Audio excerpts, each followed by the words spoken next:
A woman never belongs to you. It's just your turn. You lost your edge, she lost attraction for you. That's how it works. What'd you think she was gonna do? Tell you she cheated? Men cannot afford to get complacent in relationships. Get your fat ass off the couch, start lifting weights, and learn game. You're welcome. And now your man, Donovan Sharpe.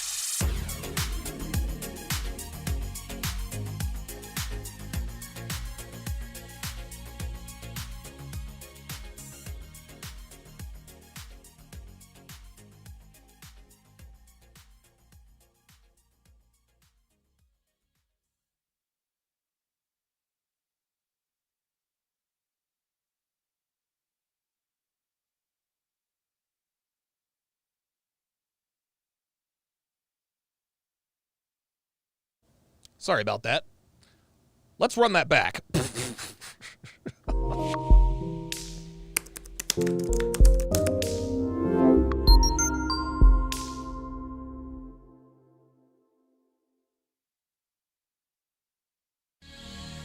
A woman never belongs to you. It's just your turn. You lost your edge, she lost attraction for you. That's how it works. What'd you think she was gonna do? Tell you she cheated? Men cannot afford to get complacent in relationships. Get your fat ass off the couch, start lifting weights, and learn game. You're welcome. and now your man, Donovan Sharpe. What's up, guys? It's your man, Donovan Sharpe, and welcome to the 933rd edition of TSR Live. Your daily dose. Your daily dose. We do it live. We do it live. Your daily dose of toxic masculinity, misogyny, and small dick energy. It is Thursday, February 9th of 2022. It is good to have you guys in today. As always, we are streaming live with sound to YouTube, Rumble, and Sharpe Stream. So however you're watching, wherever you're watching from, thank you for making the Sharpe Reality Live a part of your daily routine. Make sure you guys follow me on Twitter at Donovan's Den and also on Instagram at Donovan Sharpe TSR. If you would like access to over $35,000 of exclusive content, which includes more than 20 seasons of dating show breakdowns, head on over to sharpestream.com to become a member. In addition to all of the great content, you'll get chat privileges and ad-free on-demand video. Also, make sure you download the Sharpe Stream app. It's available for Android or iOS, the App Store, the Google Play Store. Download it. It's absolutely free. Make sure you enable push notifications so you will be notified when I go live. And this is on any platform, whether I'm here, Miami, Minnesota, doesn't matter. Doesn't matter. You will get those push notifications. You will get those push notifications. Be sure to get your hands on my newest free ebook, Dead Bedroom, The Cure for a Sexless Relationship. I know a lot of you guys who are watching are in relationships with women who are not giving up the butt. If you want to know how to sort of supercharge your relationship or find yourself in another relationship, either way, you will no longer be afflicted with the disease also known as desert dick. Go to tsracademy.com/free/ plug in your very best email, and the book is yours. Tune in on Saturday afternoon at 3 o'clock p.m. Eastern Standard Time, where I will be breaking down, reacting to The Woman King. I'll be reacting to The Woman King. Should be very interesting. You can only watch this live stream if you are a member. So again, if you want access to over $35,000 of content, over 20 seasons of dating show breakdowns, and also reactions to movies such as Hitch, Down with Love, Think Like a Man 2. For less than 17 cents a day, you get access to all of this valuable content. This should be a very interesting breakdown. Should be a very interesting breakdown, probably lots to talk about. All right, right, guys.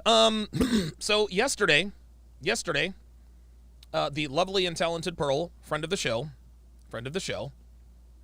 did she hosted a debate between Destiny and a legal expert, and I can't remember what his name is. I'm sure we'll hear it on the introduction. And what they debated was the Andrew Tate situation. They debated the Andrew Tate situation. Is he guilty? Is he not guilty? What were the circumstances surrounding it? Now, the legal expert, the thing is this, man, and guys, I just want to go ahead and let you guys know up front. I'm not a legal expert, okay? I'm not a legal expert. I don't purport to know the law. There are certain, we all know a little something about the law here and there, but not to the extent that this legal expert probably does.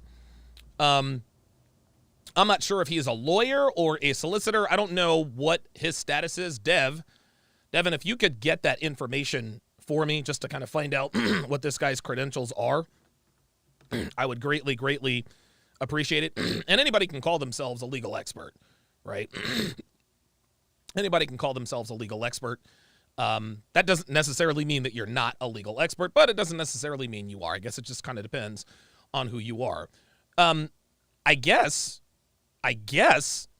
Destiny is I guess he's well-learned, well-versed in these situations, but again, he's not a legal expert.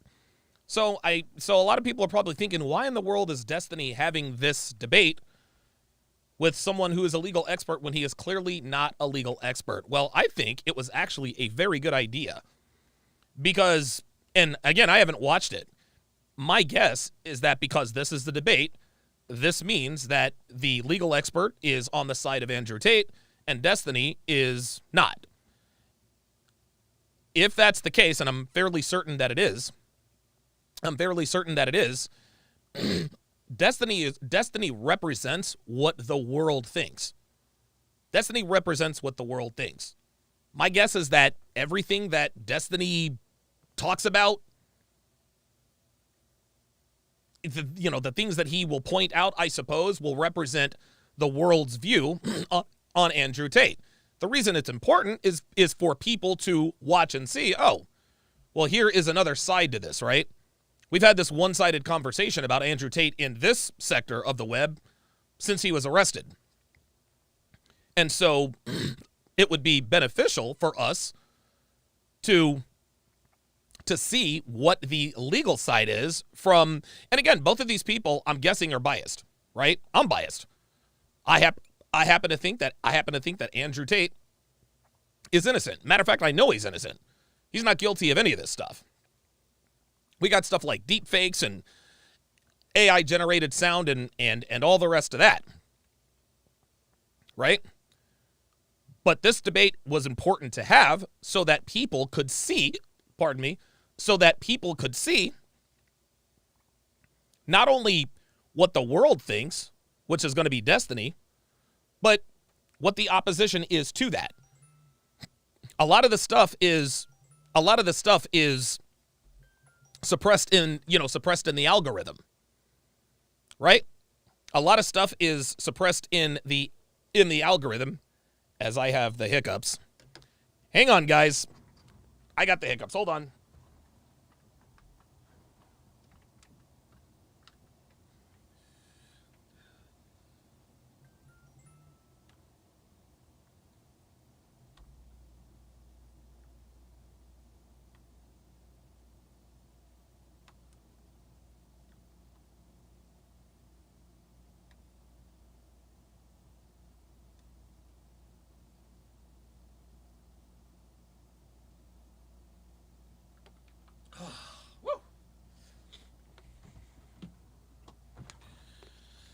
There we go.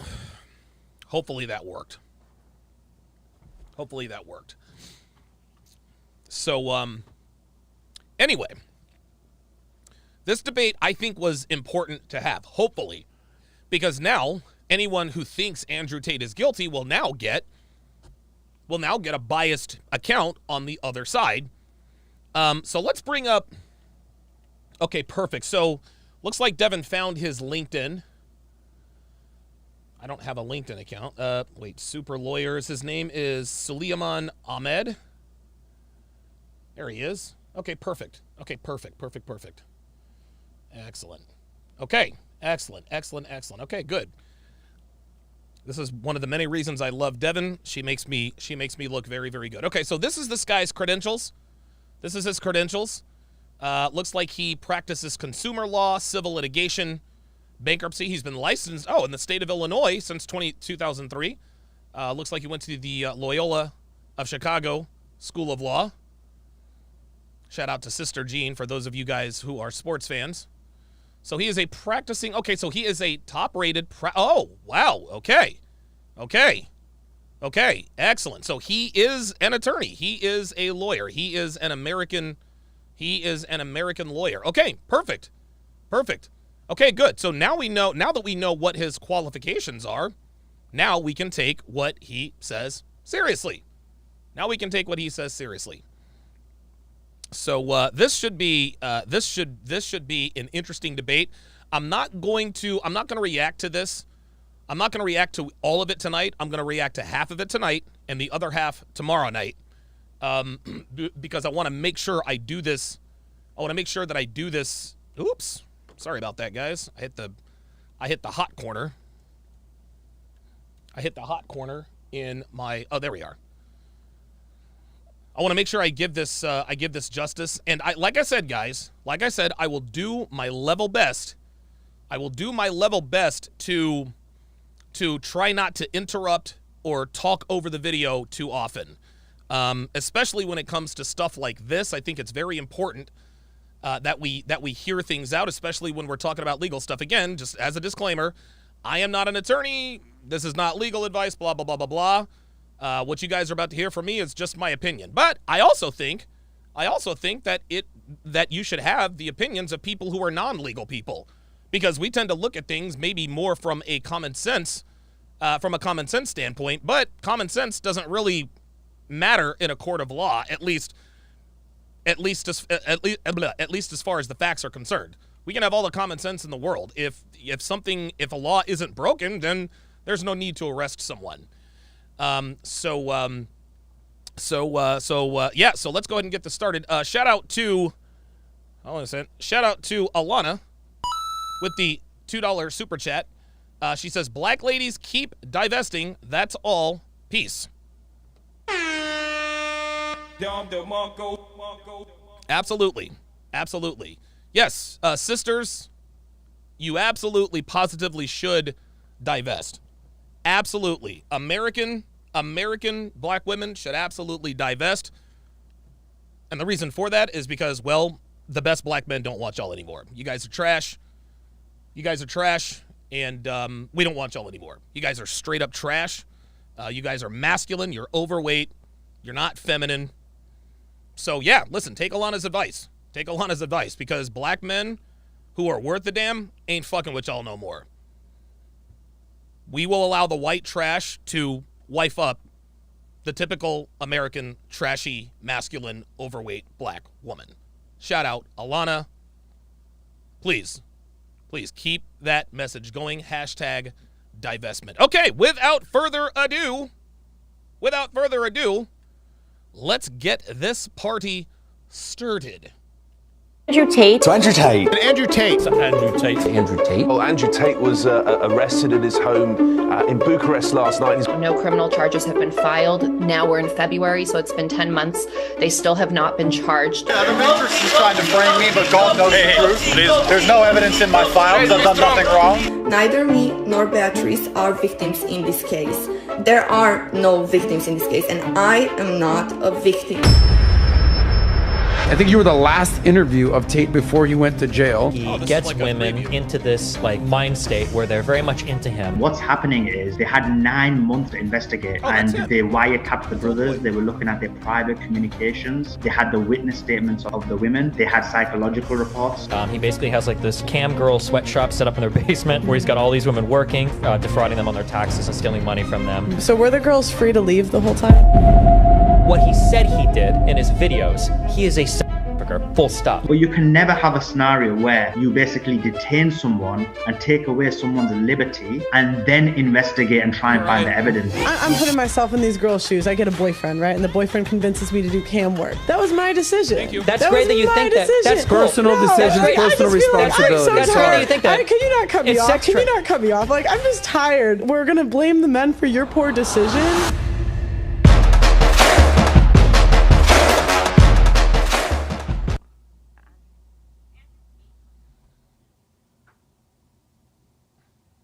Pearl, you ready? What up, guys? Welcome to the Just Pearly Things YouTube channel. Today, we are hosting a debate on Andrew Tate.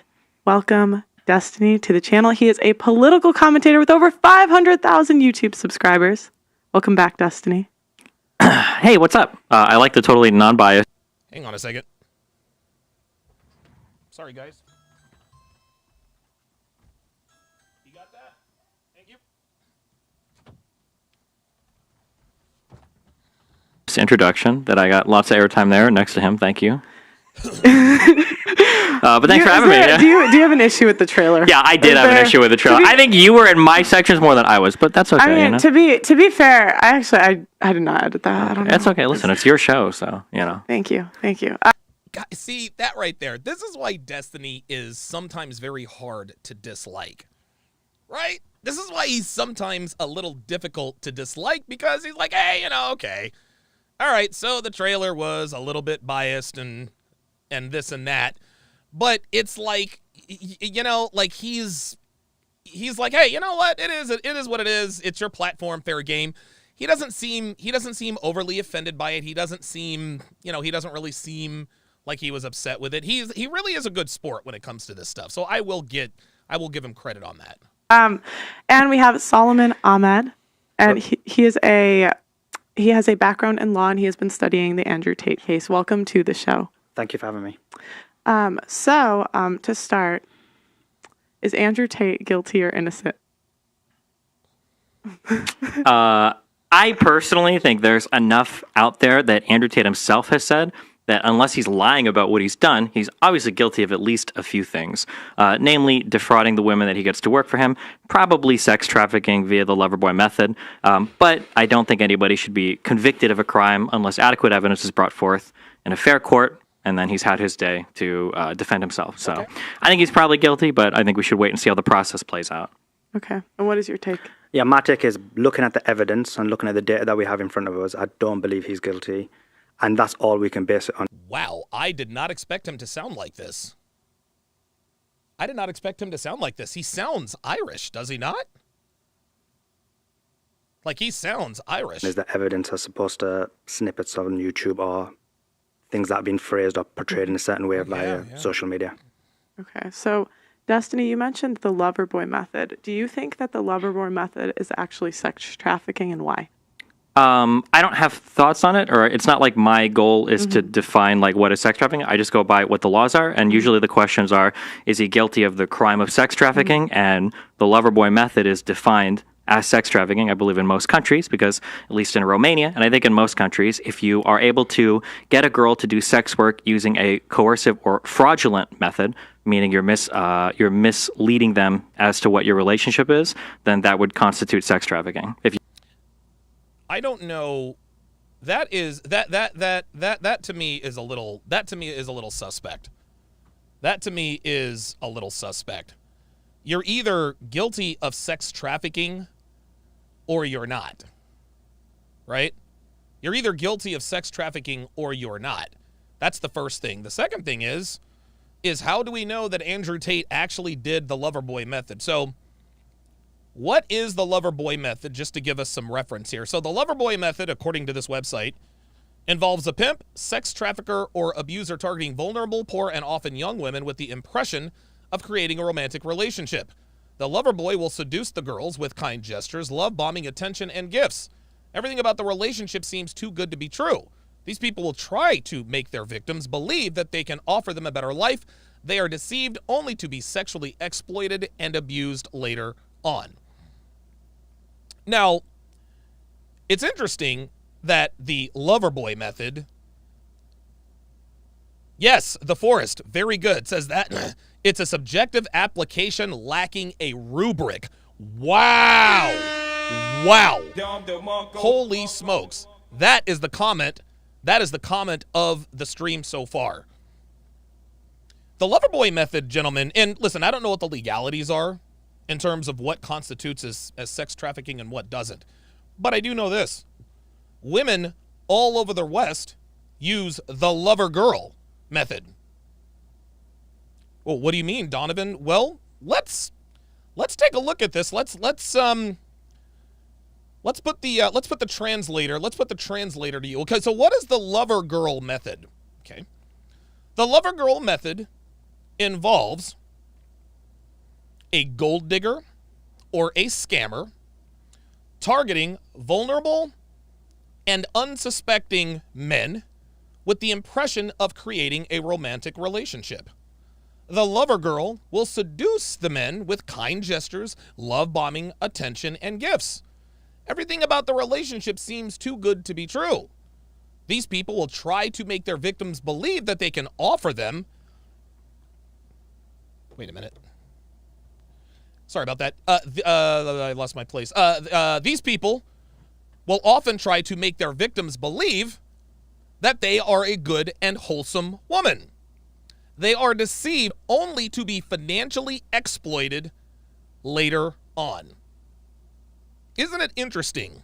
Isn't it interesting that when men use their resources, when men leverage their resources for sexual access, we get called the loverboy method, the Tinder swindler, the dine and dash dater. But when women when women leverage their sexuality to get access to resources, that's okay. So women can trick men into thinking that they are good, wholesome women, only to find out later on that she's anything but. You're exploited financially, etc., etc. Okay, nobody has a problem with that. You should have known, picking the wrong kind of woman. But when a dude does literally the same thing, now it's a crime. Food for thought. Let's continue. You exploit them afterwards for sex work. Okay, what about you? Yeah, I agree with what Destiny said just towards the end. So basically, Loverboy method is a method by which human trafficking occurs. So if someone did Loverboy method on its own, that would not be a crime. So what makes it a crime is when you do the Loverboy method and then you meet the requirements of human trafficking and therefore you then meet the standard. So on its own, Loverboy method, a person would not be convicted of human trafficking solely based on Loverboy method. So where do you guys disagree then? I mean, it seems like you're kind of on the same page. I mean, with that. I actually don't know what Destiny's position is. So I'd actually like. Well, my position is we should wait and see what the court system does. I think everything they've done up to this point has been A-OK, seems to be by the books. And then I think we should wait and see how. Seems to be by the books, and by the books are two very different things.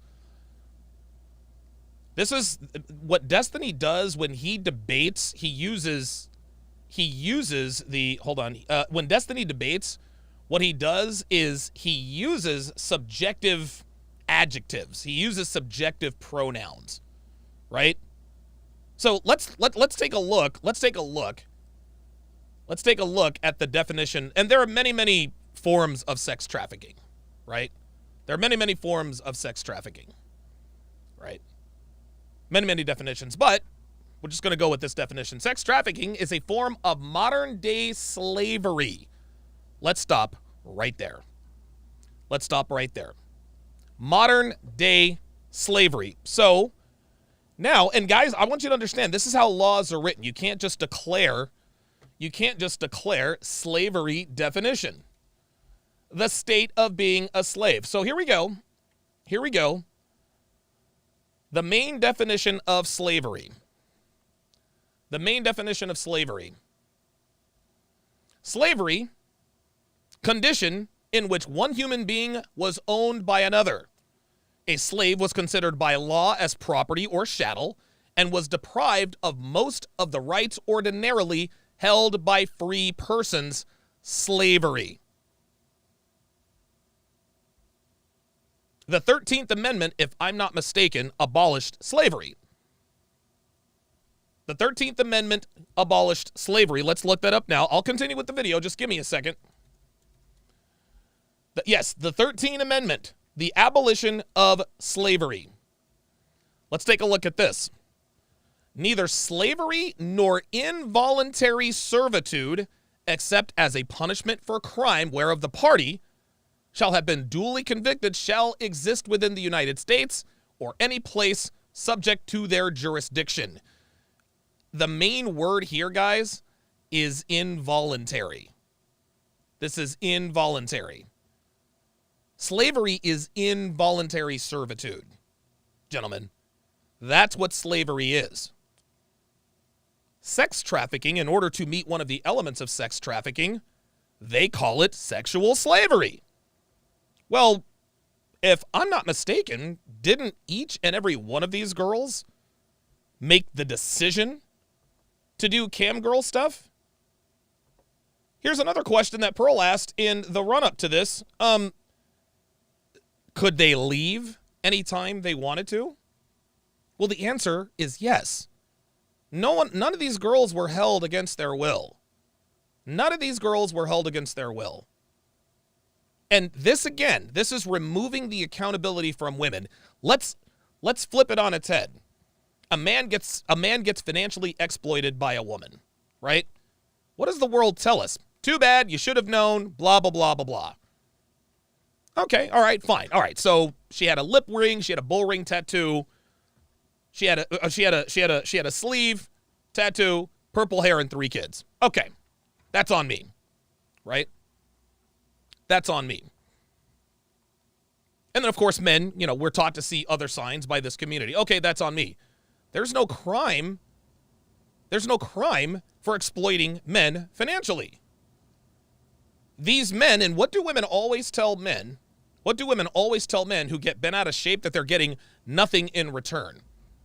Well, you didn't have to buy me that car. You didn't have to pay my rent. You didn't have to give me that money. You didn't have to buy me that new iPhone. I didn't put a gun to your head. The Tate brothers did not put a gun to any of these girls' heads.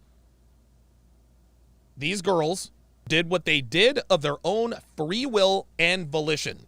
That right there tosses the case right out the window. Because sex trafficking involves slavery. Slavery is involuntary servitude. And if these girls did this voluntarily, case closed. Let's continue. How that process plays out. I believe there's, in Romanian law, up to a maximum of 180 days that they can remain detained while they finish their investigation, and then it's up to the Romanian court to decide whether or not they want to bring charges to the Tates. Right, so in terms of what Destiny said, I don't think that they've done everything A-okay. That's the first point. And the second point is I do believe that they've contravened certain domestic as well as international laws. And then separate to that, when you look at the remanding someone for 180 days, although that doesn't contravene law, I have serious issues with that as well. Could you say the second part of that again? Yeah. So the 180 days, although that is within Romanian law, I have serious issues with it, and I can expand on that if you want. Okay, yeah. Could you tell me why? Yeah, of course. So basically, we have a scenario where in Romania, you can basically detain someone without having adequate evidence to prosecute or convict. So essentially, you detain someone, take away their liberty and rights, put them in prison, and then say, guess what, I'm looking for evidence.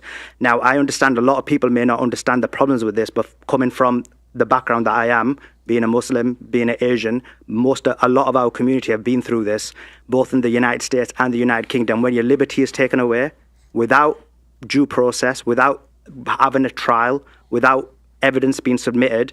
And so for us, from the perspective of minorities and from that perspective, we have serious issues because that was used to terrorize our community for more than 20 years. So yes, I will speak out about that, even if it's in the United States, the United Kingdom, Romania, France. I think it's a serious issue when you could take away someone's liberty without having adequate evidence.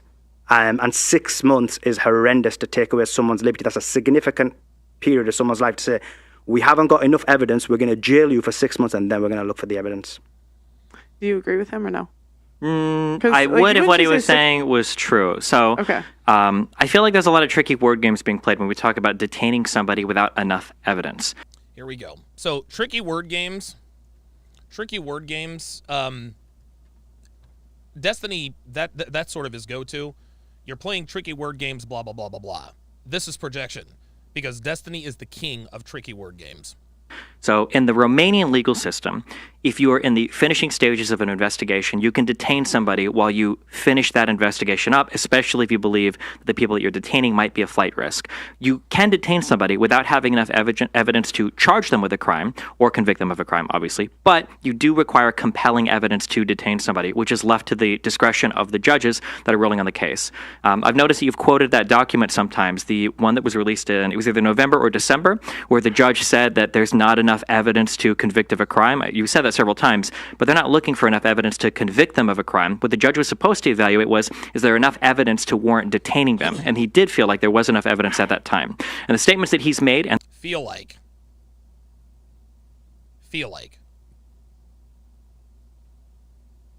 The judge didn't feel like there was enough evidence to detain them. The judge, or rather, I guess that's the problem. The judge did feel like there was enough evidence to detain the Tates. That doesn't mean there was.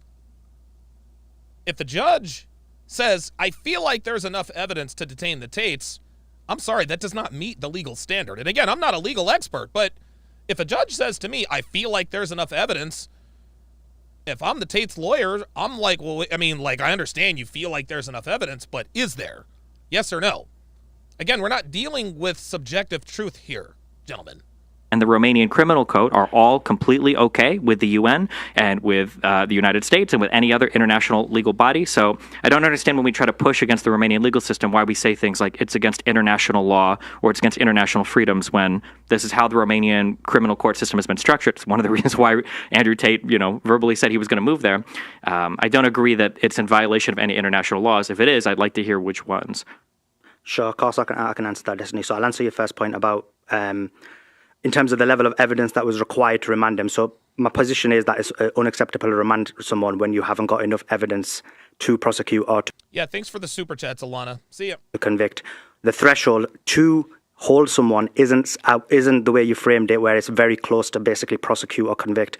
The evidence is based on reasonable suspicion, so the bar is very low to meet that threshold, hence why I have a problem with it. If the bar was much higher, was close to beyond reasonable doubt, maybe even if it was balance of probability, we could maybe talk about that and look at the possibility of why that would be acceptable. But when the balance is reasonable suspicion, the bar is very low, it's easy to meet, and that's why I think it's unacceptable. First point. Second point, in terms of Okay, so I understand he has a problem with, and listen, I have a problem with it too. Reasonable suspicion is highly, highly subjective. Reasonable is subjective. Suspicion is highly subjective. So basically, Romania can detain anyone for literally any reason. That being said, that's the law. If that's the law in the books, we can have a problem with it if we want to. It kind of is what it is. the word contravened international law, that's a separate issue. So I will go into that because I know you've asked a fair question. So I'll just go through it. So first of all, Article 5.1 of the European Commission, which is incorporated into Romanian law, so it breaks European law as well as domestic Romanian law, states that whenever you provide evidence or prosecution provides evidence, he has to provide evidence both for and against his stance. That's not happened. He has not included evidence, which is, for example, the CCTV evidence. He has not included, for example, evidence which is long form. I'm sorry. Did he just say that the CCTV footage has not been submitted as evidence?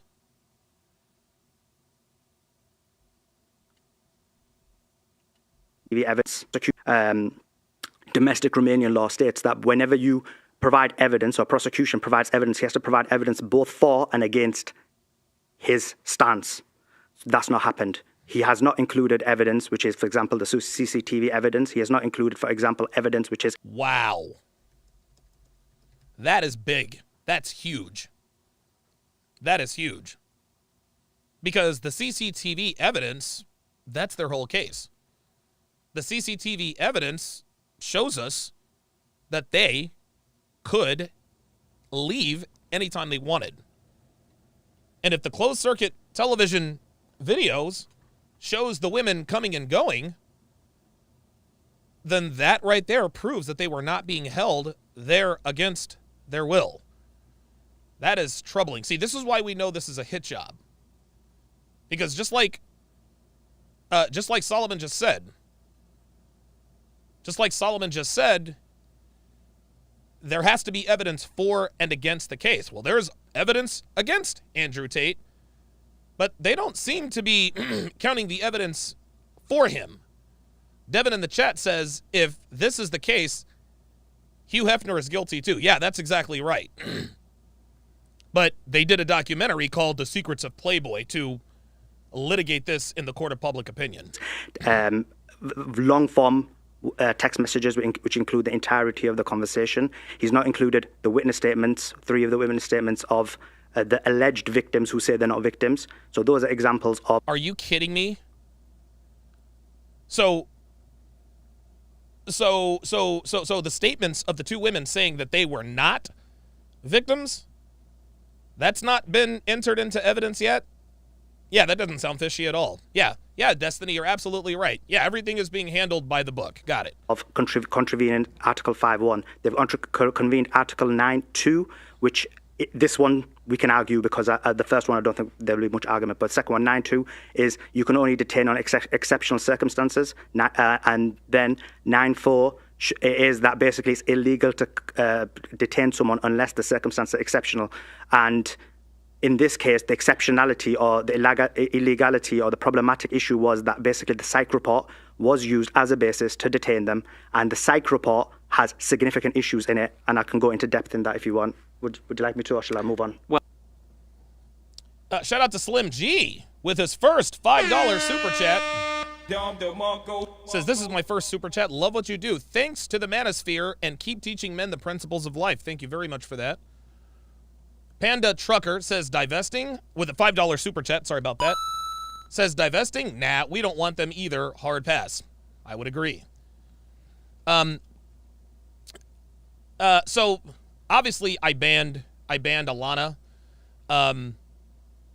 What is going on here with Alana is that frickin' frack over there. One's got an enormously fat wife. The other one admits to actually being milked in the anus. I'm told they keep putting out these hit pieces. Well, I haven't taken the bait and responded.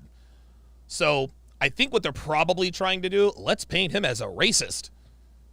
Let's spend some money. Let's spend some money and have someone, black woman, super chat talking about divestment and white man is the king and this and that and the third, right? Now, they'd had a chance if they had maybe done something like that to Jap, because Jap feels very strongly about that, but I don't give a damn about what black women do. I really don't. I don't hate them. I just don't date them. So, nice try, Apple and Peach and others. You're going to have to try a little harder than that. They are still disappointed. They are still disappointed that my subs are continuing to climb. My subs are continuing to climb. They are. There was a little bit of a dip there for a little while, but my subs are slowly starting to come back. It's not the same 40,000 sub windfall that they did with Fresh and Fit. So now they're really, really gasping at straws trying to get rid of me. I'm not going anywhere. They can talk all they want about me. Not taking the bait. Not giving them any oxygen. Thank you. Well, I guess for the first point that you bring up, we should get a notepad to write down on. A notepad? Yeah, unironically. For the first point that you bring up, so saying that you need beyond probable doubt reasonable. Or beyond reasonable doubt. No, sorry. Yeah. Reasonable suspicion. Okay, reasonable suspicion. I think it's maybe fair to take issue with these things, but I mean, different courts across different countries are allowed to set up their legal systems in the ways that they see fit. And the Romanian courts are set up in a way that is in accordance with the European Commission. The judge himself references the EC and provides the evidence that they have for the EC in the statement that he released in order. Again, the evidence that they have lacks the evidence for Andrew Tate. It only has evidence against him. And here's another thing. Detaining someone and holding them for 6 months, that's a whole different ballgame. They're detaining him so that they can look for evidence. My guy, they've had nearly a year. They've had nearly a year. This has been a story since April. One would think that after nearly a year of digging, they'd have found something. But they didn't. In order to make sure that it was on the up and up, I understand the desire to critique the Romanian legal system. Sure. I wouldn't want to live in a system like that personally, but that's why I moved to I live in the United States. I haven't moved to another country to participate in that legal system. You have the Patriot Act in the United States as well. We have the similar provisions in the United Kingdom. We might, but I'm just saying that Andrew Tate, the Tates specifically moved to Romania because they said they wanted to specifically. Do you see how he just glossed over that? You see how just glossed over that? The Patriot Act is essentially what the Romanian government is doing to Andrew Tate. Shout out to Charles P. with the $10 donation. He says, sounds like a setup to me. Abso-freaking-lutely. Like, this is so clearly and obviously a setup. It's ridiculous. I appreciate the donation, Charles. Thank you. Take advantage of that legal system. There are videos of Tate saying, lock me up in jail, I'll give him $1,000 and I'll be out and I'll have a masseuse and blah, blah, blah. And he's saying that. And he moved to that system, and that system is legal insofar as the EU framework is concerned because nobody's challenged it, nobody has said anything about it. And I think that to try to call out that particular way of doing things now, I think rings a little bit hollow. Yeah, see, that right there that Destiny just said, Destiny represents the people who don't like it when men figure out women, right? He doesn't like it. Listen, man, one of the main reasons this community catches a lot of heat is because we figured out women. Like, we figured them out. Like, we've solved the riddle. We figured out that the riddle wasn't really that profound. Women are not complex. They're as simple as a fucking cardboard box. They're not that complicated at all. Just because they're moody and they bleed from their vaginas once a month doesn't mean that they're these bastions of complex. No. Women are very, very simple. Men and women are very simple. But because we have decoded women and we figured out how to not only get sex out of them, but other things out of them for relative little effort, the world is mad. The world is mad. Destiny is upset with the fact that Andrew Tate said, I can just pay the guards $1,000. Hey, man, that's the way the world works, bruh. That's the way the world works. OJ was as guilty as sin. But because he hired the best legal team money could buy, an obviously tainted jury pool, and a racist cop, Simpson walked. He deserved his freedom. He took advantage of the American justice system. That's what due process is. This is the lack of due process. This case is being tried in the court of public opinion. And Andrew Tate and his brother, there's nothing they can say or do about it right now. Okay, I'll answer that, and then we can move on to the Article 5 point. So in terms of the reasonable suspicion, yeah, again, I have a huge problem with it. Irrespective of Andrew Tate thought he was in a situation where there was leniency in the law, that was error on his part. But it doesn't mean that just because someone makes a silly decision and assumes that certain laws, that is unaware of the legalistic system in a certain country, that he should then, the harshness of it, we should ignore as well. In terms of the harshness of it, the reason why we have severe issues is because I can understand why you may not understand it, but people from the minority community who have been abused and terrorized by these laws, they understand what the problem is by it. And so for us, we're not just hating on the Romanian system. We're saying anywhere in the world that has detention without having a significant amount of evidence where you know you can prosecute or convict is something that we will speak out about, and it's wrong. So it's not just the Romanian system. I said Romania, US, UK, France, whichever country is detaining people with only based on minimal level of evidence, which is reasonable suspicion, is completely inappropriate, unacceptable, and we will speak out against it irrespective of who's been detained. And so we have that in Guantanamo Bay when significant amounts of people from the Muslim community who are being detained without due process based on reasonable suspicion. Yeah, that was that Patriot Act. Guantanamo Bay was the Patriot Act. Now, Guantanamo Bay, that's a little different. Like, I understand where he's coming from, but that was extreme. But they're detaining the Tates for 180 days, man. So there might be some similarities to Gitmo. And have never been to trial.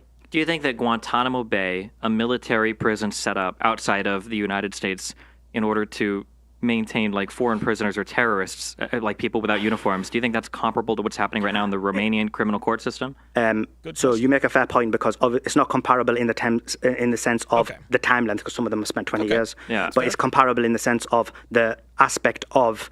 And so I'd give that as an extreme example. That's an example. But also people get detained for like 14 days, 28 days, 3 months, 6 months, 9 months without it. All of that is unacceptable. So okay, but to be clear, when you say unacceptable, you mean to you. It's not violating any international law. You just personally don't like it. Yeah. No. Okay. Well, when I say I personally don't like it, I think it's something that as someone who is a member of the community of the world, irrespective of what it is, and because you don't experience it, you probably don't realize, but it's a major issue for all of us, and it has been for 20 years. That's fine, but we haven't been talking about it for 20 years. We've been talking about it for the past 3 months, really, with the Andrew Tate case. Well, we've been talking about it for 20 years. Sure, I'm sure some people have. Yeah. If you want to have a personal issue with how some people do detainments without, I guess, meeting a certain threshold of publicly available evidence, I think that's an interesting. There's more of that tricky wordplay some people have. No, he's right. He's, listen, Solomon's right. He's right. But Destiny again, and Destiny's a white guy. He doesn't understand. He doesn't understand racial oppression, and I'm not the guy that's going to make this about race. Not a chance. But he's right. Destiny wouldn't understand because he's a white dude. He's an American white dude with blue hair. What does he got to worry about? Interesting conversation to have, but I'm pretty sure that this particular thing has to do with the Andrew Tate case, and these particular opinions have to do with opinions about the legal system, not whether or not it's actually violating international law. So okay, that's fair. That's fair. That's fair. That's fair. Don't Be Afraid Media. Welcome to Chat Privileges. At Don't Be Afraid Media to welcome him to the TSR family. Don't Be Afraid Media, if you would, put your age and location in the chat. Age and location in the chat. As is customary, when we get our very first member, we do an age and location check for everyone. So everyone put your age and location in the chat. He says, hi, Donovan. I just signed up to be a member. Your story with Amy really hit home. I'm interested in getting you on my platform. Donovan Sharpe, DonovanSharpe@gmail.com. Matter of fact, don't send me an email. Devin@DonovanSharpe.com. Devin@DonovanSharpe.com. Kareem Adolphus with the $5 super chat says Guantanamo Bay is in direct violation of the writ of habeas corpus, a.k.a. the right to a fair and speedy trial. Absolutely. Absolutely. Very good. Good. Thank you for that, Kareem. I appreciate that. Let's continue. Yeah, I don't like the framing of, I don't think this is fair, therefore it violates statements or guidelines by the European Commission, or it's violated, right? Yeah, that wasn't my point. So, because you're conflating my 2 points. So my point was about reasonable suspicion, specifically why I have a problem with it. Very clear that did not break international law. I actually said it didn't. My proof of why it breaks international law, I cited Article 5, and I'm going to cite another 5-6 more legislations what it breaks. That hasn't got to do with reasonable suspicion. That's got to do with evidence. Okay. So first one was Article 5.1, which says that basically the prosecution has a duty to provide. So, for example, in the United Kingdom, in the United States, what happens is the prosecutor gains the information. And this is the same in Romania, where it should be according to Article 5.1 as well as according to international law. What the prosecutor does is he gets the information. He looks at it. Look, this is the strong points for my case, but actually these are the weak points because this proves the defendant's case. Right. I'm going to collate all of that and give it to the prosecutor. So in this case is DICOT, and then the prosecutor then makes a decision based on both of the evidence and decides, wait a sec, the evidence isn't strong enough because our case is weak at this point. I'm not going to take this forward to prosecute. And so in the United Kingdom, the prosecutor is called the CPS. Right. I'm saying this, where he's contravened international law, Article 5.1, is he did not provide the evidence that weakens his own case to be able to prosecute. So that was my first point. Okay, so this goes back to his first point, that all of the evidence that is being made available by the Romanian government, by the Romanian courts, is all evidence against Andrew Tate. There's no evidence that supports his innocence, only evidence that supports his guilt. And that's where the reasonable suspicion comes into play. If all you hear is evidence of his guilt without being subject or privy to any of the evidence that makes a case for his innocence, of course you're going to have reasonable suspicion. Of course you're going to have reasonable suspicion. That's a one-sided, like, dude, that's like playing a baseball game. That's like playing a baseball game where one team is only allowed to hit and the other team is only allowed to be in the field, but you still score them the same. The team that's in the field is never going to score because they never get a chance to at bat. Hey, Rolla Tomasi's in the house. Oh boy, he says, oh, is it drag queen story hour again? Maybe. You're saying they didn't give them the weaker part of the case too. So, and you mentioned CCTV footage of what? Right, so CCTV footage, the imperative, it basically shows, it'll give us a very good window into understanding, were these women detained? Were they controlled? Were they being EPAR'd? Were they let out? It won't give us the full scope, but it'll give us a significant scope. Both inside and outside, they have the CCTV. They also had CCTV in the house where the girls were living. Mm-hmm. None of that has been included. Wait, so they didn't... That is insane. That's insane, guys. That's why we know this is a hit job, guys. None of the CCTV has been included in the evidence. That CCTV, just like you said, that video will allow us to see what's happening in the house. And listen, dude, the Tate brothers, they have cameras all over the house, all over their place, top to bottom. And having access to those videos would allow us to see exactly what went on. If the Romanian government is not allowing the CCTV evidence into evidence, or the CCTV videos into evidence, and again, I'm not a legal expert, but that sounds a little fucked up. Like, to the layperson, which I totally am, if you're allowing only the evidence that is against someone and just ignoring the evidence that maybe supports their innocence, that doesn't seem right. They didn't include the CCTV footage that was actually in the house when the girls were living there? That's right. And so, and the defense wants to include it. And that's going to be, I'm going to explain why that of course they want violates other articles within international law, which is then incorporated into Romanian law. I don't think they have to. I don't think there's an obligation for the court to include every single piece of evidence. It's international law. No, hold on. To include every single piece of evidence that we would want the defense to include, right? At some point, I'm pretty sure that their goal is to just balance out whether or not a future investigation is likely to lead to some sort of criminal charge. It's not to present the entirety of the defense's case at that point in time to see if they can dismiss the charges. It's just to see if there's enough to detain them there for the investigation to continue, meaning they're going to begin to, or they're already in the process of... Yes, but if there is evidence to the contrary, that's still important.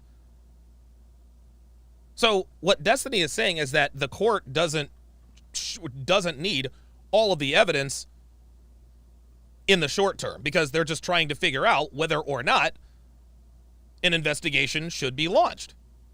No, you absolutely, positively need all of the evidence. Nobody's trying to try this case.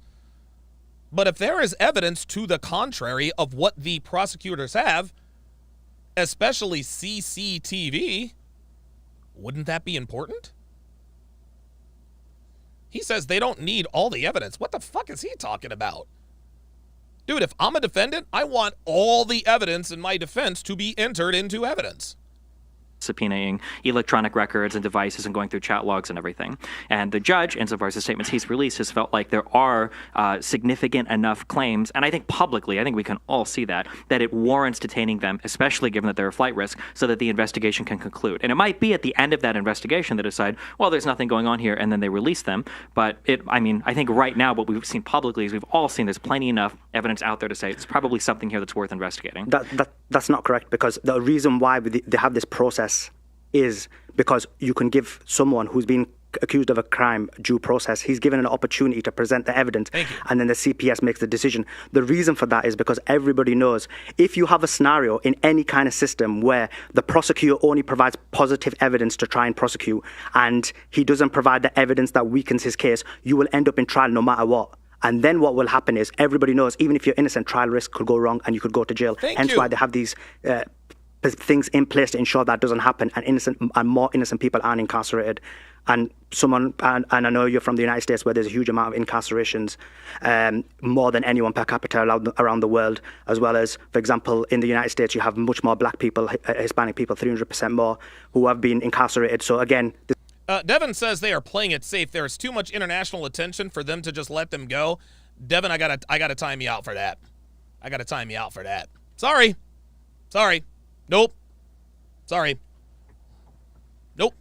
Sorry, Dev. No. What's happening to the Tate brothers is not fair. This is clearly a hatchet and a railroad job. Clearly. I don't give a shit how much international attention this is getting. There's a difference between right and wrong. Due process is in place for a reason. This is an example of another black man who's basically been incarcerated in... Sorry, you left. Do you not agree? I don't know. I don't think this has anything to do with black men or whatever that's being incarcerated. I don't know why that's even... I don't know why it even got brought up. It does. Because basically you're ignoring the fact that... Okay, so he brought up the race... I'll let him talk. I don't know. I think I might be with Destiny on this one. I don't want to try to make this a black and white thing. He's in Eastern Europe. It's basically has a significant amount of issues in terms of race issues. It also has a significant amount of issues in terms of sex trafficking. Yeah, well, it has, and we will talk about that. But in terms of the significant amount of race issues, significant amount of Islamophobia, you have a scenario where this country has not allowed any kind of dark immigrants into their country, but now they've changed that for Ukrainian immigrants and allowed a significant amount in. You've got a significant amount of history of Islamophobia. So, of course, when a man... Okay, so you can see Destiny's face. Destiny's facial expression and his body language tells me that he doesn't necessarily buy this, right? But and you guys know me, man. I don't like to make everything about race. That's for somebody else to do. However, Andrew Tate did just recently convert to Islam, if I'm not mistaken. Andrew Tate did recently convert to Islam.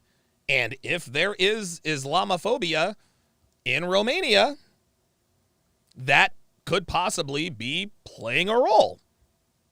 Number one. Number two, Andrew Tate he's biracial. His mother was white, his dad is black. His dad was black, his mother is white. Right? So imagine this. This is interesting, though. This is an interesting paradox. Most people who had never heard of Andrew Tate before all of this came about, most people were unaware that he was biracial, right? If you look at the way Andrew looks, the way he walks, the way he talks, he looks white, right? Yes, he's a darker, he's a little darker, maybe he has something else in him, but he's pretty much treated like a white guy. Right? What if Andrew Tate actually looked like a black man? This is, you know what? Chat, help me out here. Help me out here in the chat. If Andrew Tate looked like a black man, like was obviously black, like looked like the typical African American man, would he be treated differently? Would he be treated better, or would he be treated worse? You know what I mean?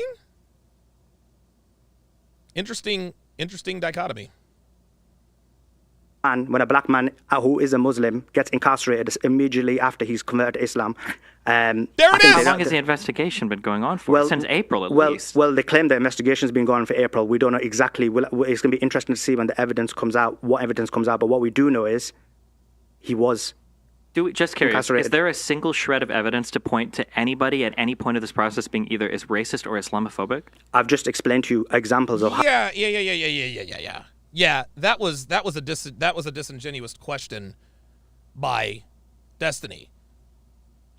What Solomon just explained was the systemic racism. And oh, by the way, guys, oh, by the fucking way, guess what? It is far more racist. It is far more racist in Europe than it will ever be here in the United States. Dude, ask MLD. Ask MLD. MLD's a white guy. Dude, they are racist against white people in Japan. They are racist against white people in Japan. Look up the YouTube video, The Beautiful Game Turned Ugly. The Beautiful Game Turned Ugly. It's a piece by Jeremy Sharpe about there's a soccer team in Spain, and the Spanish soccer team, home team, had a black goalkeeper. They threw peanuts and bananas at him while he was in the net. Peanuts and bananas, y'all. Racism is wrong. Don't get me wrong.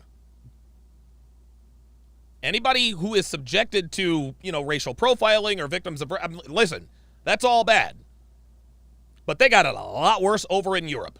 So that makes sense. This makes sense what he's saying here. How Romania has demonstrated that. And also, I'm going to demonstrate to you throughout this process how, for example, people are not understanding that a lot of the comments he makes is based on his heritage, is based on his background or where he comes from. Something which I understand you may not understand based on your upbringing and being a white man. So let me ask that one more time. Is there a single shred of evidence that anybody has participated in any Islamophobia? That's a debate tactic. Let me ask this one more time.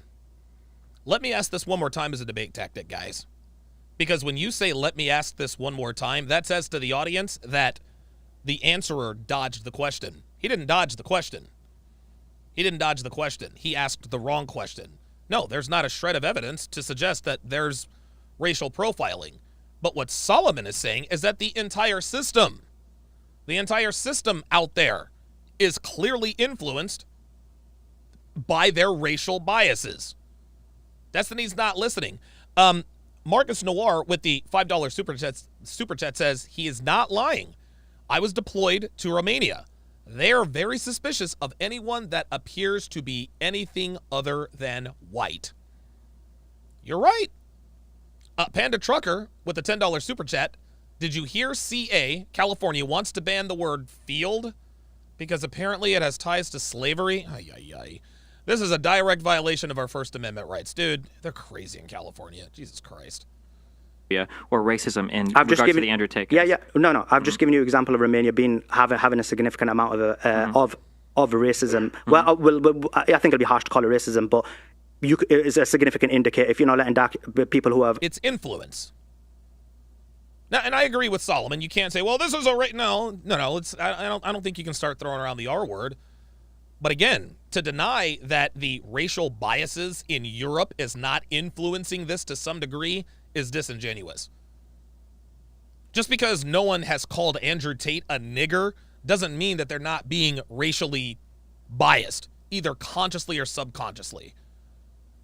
Of dark color into your country, but you're letting people of white color into your country. I think that says a lot. Okay, so I'll ask a third time, and if you don't have an answer, that's fine. You have no evidence of any Islamophobia or racism present in the Tate case, I've just given you evidence. You're telling me that the country as a whole maybe have had problems with racism, but in this particular... Maybe have had problems with racism. Do you see how he just glazes right over that? Maybe have problems with racism. He gave that 2 seconds. Case, I'm curious if there's any, like in the United States, if something happens and a cop was racist, we might look for like a statement that the cop has made. You wouldn't just say that like, wow, a black guy got arrested, that's racism, right? But you're saying that in the case of Andrew Tate, because he got arrested, it's racism and Islamophobia. So I'm curious if there's any evidence of that whatsoever. No. What I'm saying is, when you look at the scenario, there is the significant issues when it comes to the fact that he is he is a black man and he is just converted to Islam and he's been incarcerated in a Eastern European country. To ignore that is ridiculous, and I'll explain why. Because this is a... Yeah, Casual Germ says a black man hooking up with Romanian women and has tons of money. In Poland, they don't like black dudes with Polish women, so believe the lawyer. Okay, I'm in. Listen, guys, I've traveled all over the world, man. I've traveled all over the world, guys. There is definitely, especially in Europe, y'all. Scenario where if you ignore the issues of race, if you ignore the issues of someone's heritage, which is happening a lot in this case, because I know, and we're going to talk about some of the videos that you're complaining about, then you can basically break it into the bare bones and look at literalism and convict anyone of anything. But it's illogical. You have to look at... Yeah, Miami J says not to bring it to soccer, but all you have to do is watch European soccer one Saturday to see black athletes having bananas and racial slurs hurled at them mid-game. I'm trying to tell you guys. And again, Destiny is a white guy. He's an American white man. He doesn't know or care, nor should he. He's white. I said this years ago. Black people, we need to stop expecting white people to give a shit about our problems. This is not going to happen. It's not going to happen. Right? I mean, if they do, great. But, dude, it's not their responsibility. Like, it is what the fuck it is. But Destiny he's ignorant to this stuff because he's a white guy. That doesn't make him less than. But for him to sit here and say, well, this is there's no way. No, bro.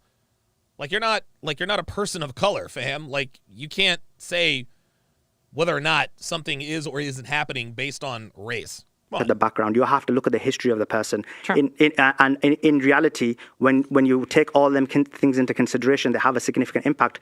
Look, this is quite simple, because you can give these examples, and obviously you have to generalize them. This is a scenario where, let's be clear, it's a person who's a black man who's being, again, accused of rape or human trafficking of essentially white women, and being incarcerated in an Eastern European country without enough evidence. I mean, that takes me back. According to says you. That takes me back to, You hear that? According says you. See, there we go. No, Andrew Tate is biracial. His father is black. He did recently convert to Islam, and I haven't seen any of these cam girls who aren't white. I'm sure there are a few sprinkled in there somewhere, but yeah, most of these girls are white. So yeah, the Romanian government, again, which is influenced by the racial biases of the area, they're going to take exception to that. For example, the United States when this type of things were happening in the plantation and KKK.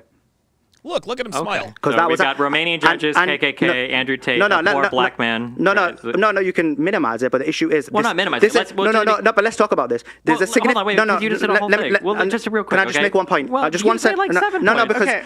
You see how Destiny tries to filibuster, right? So he just made a joke out of it, right? He's sitting here smiling at the very notion. He thinks it's silly.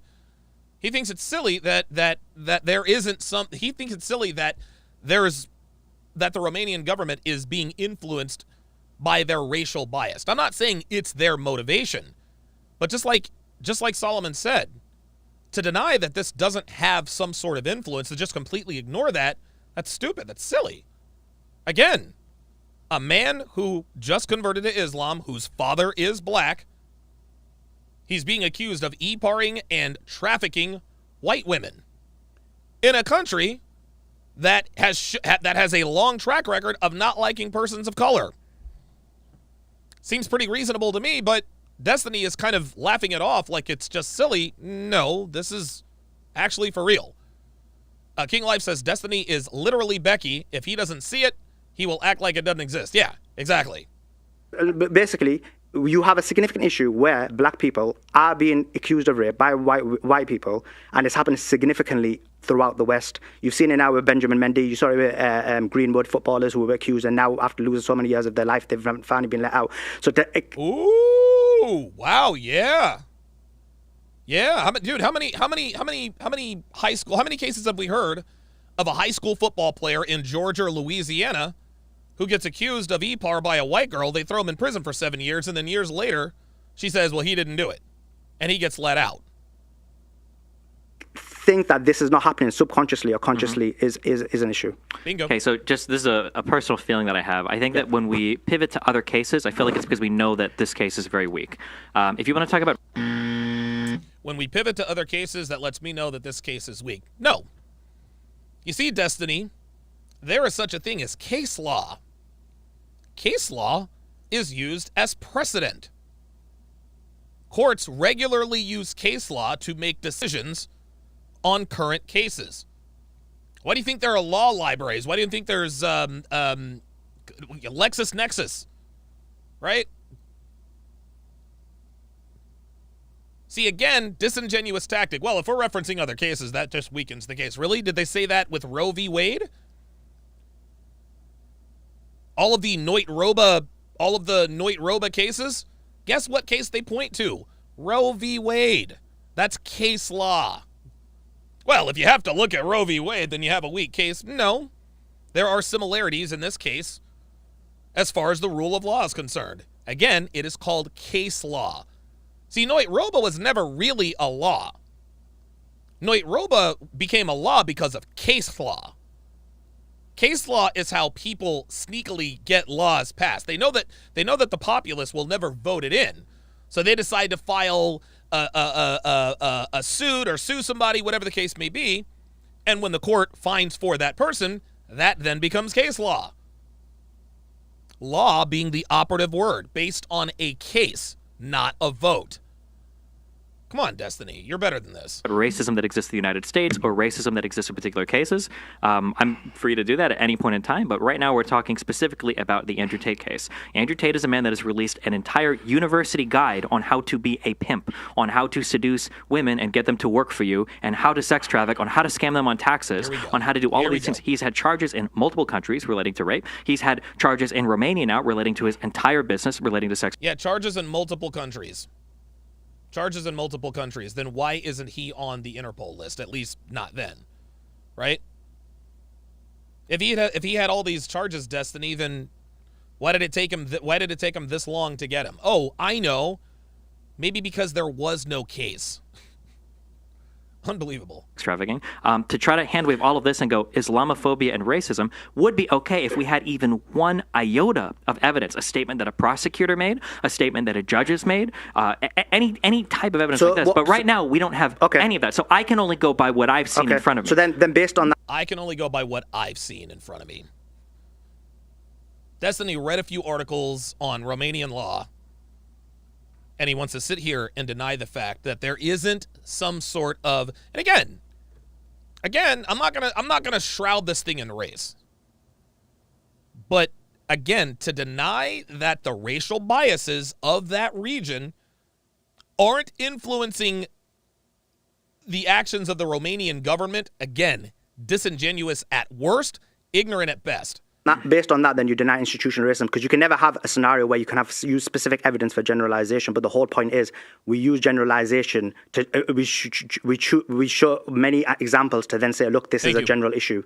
So that's you the might first use point. Generalization. If you want to talk about generalization, that's fine. But we use generalization to talk about general issues. We don't use generalization to talk about a particular issue. You not at all. What happens is you use specific issues to create a generalization, and then said generalization is used for subsequent issues. That's actually how.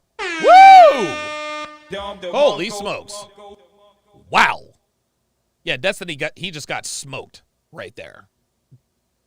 Destiny just got smoked. Destiny is debating like a listen, obviously we're all biased to some degree, right?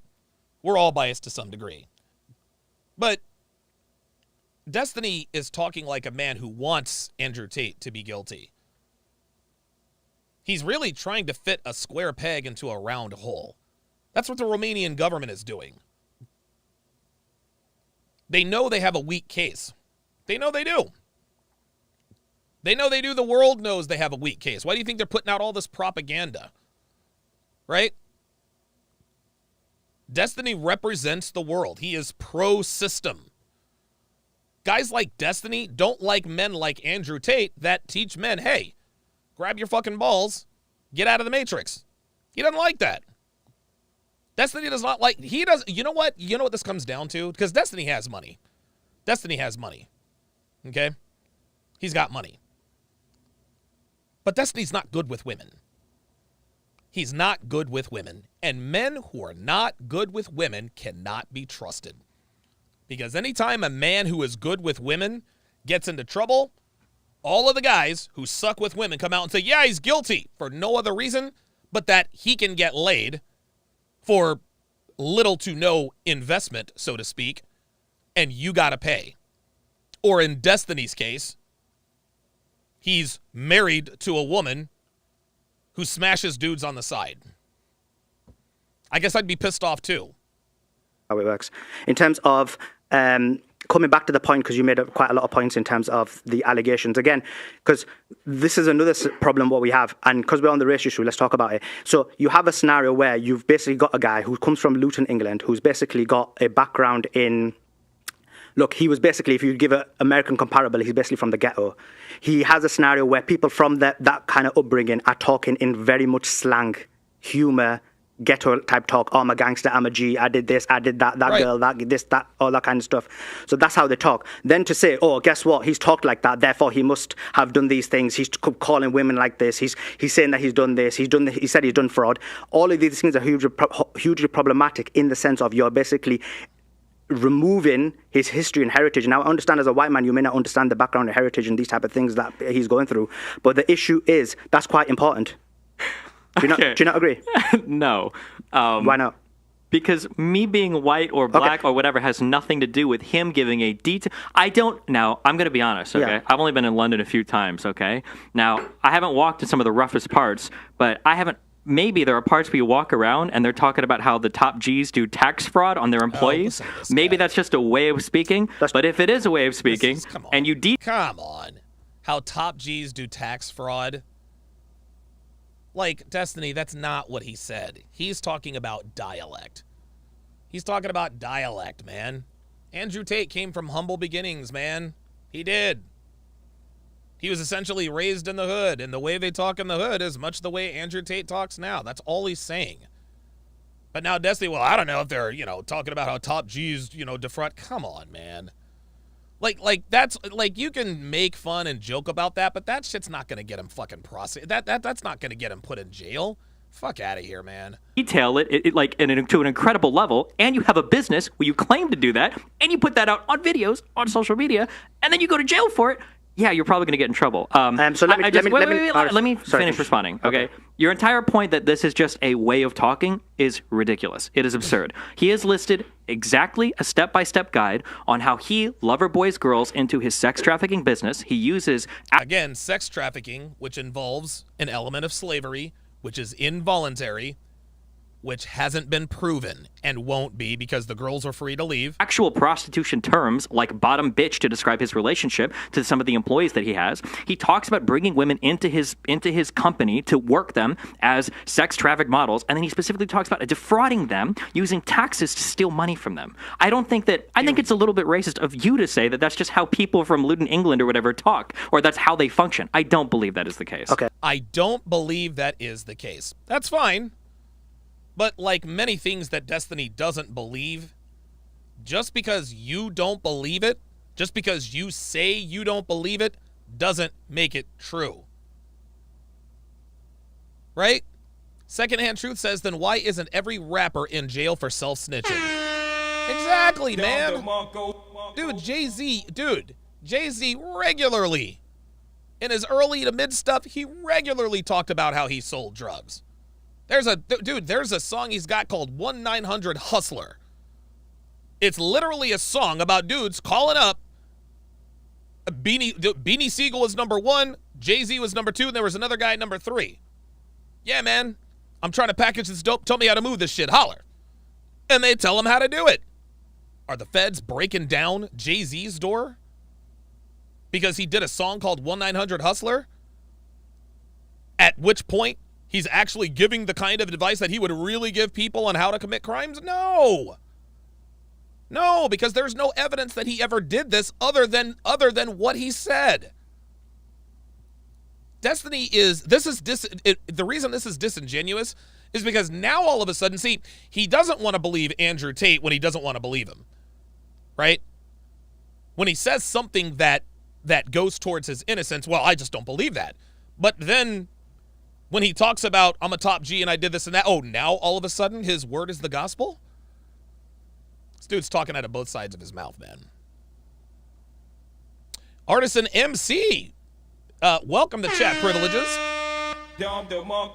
At Artisan MC to welcome him to the TSR family. Artisan, if you would, put your age and location in the chat.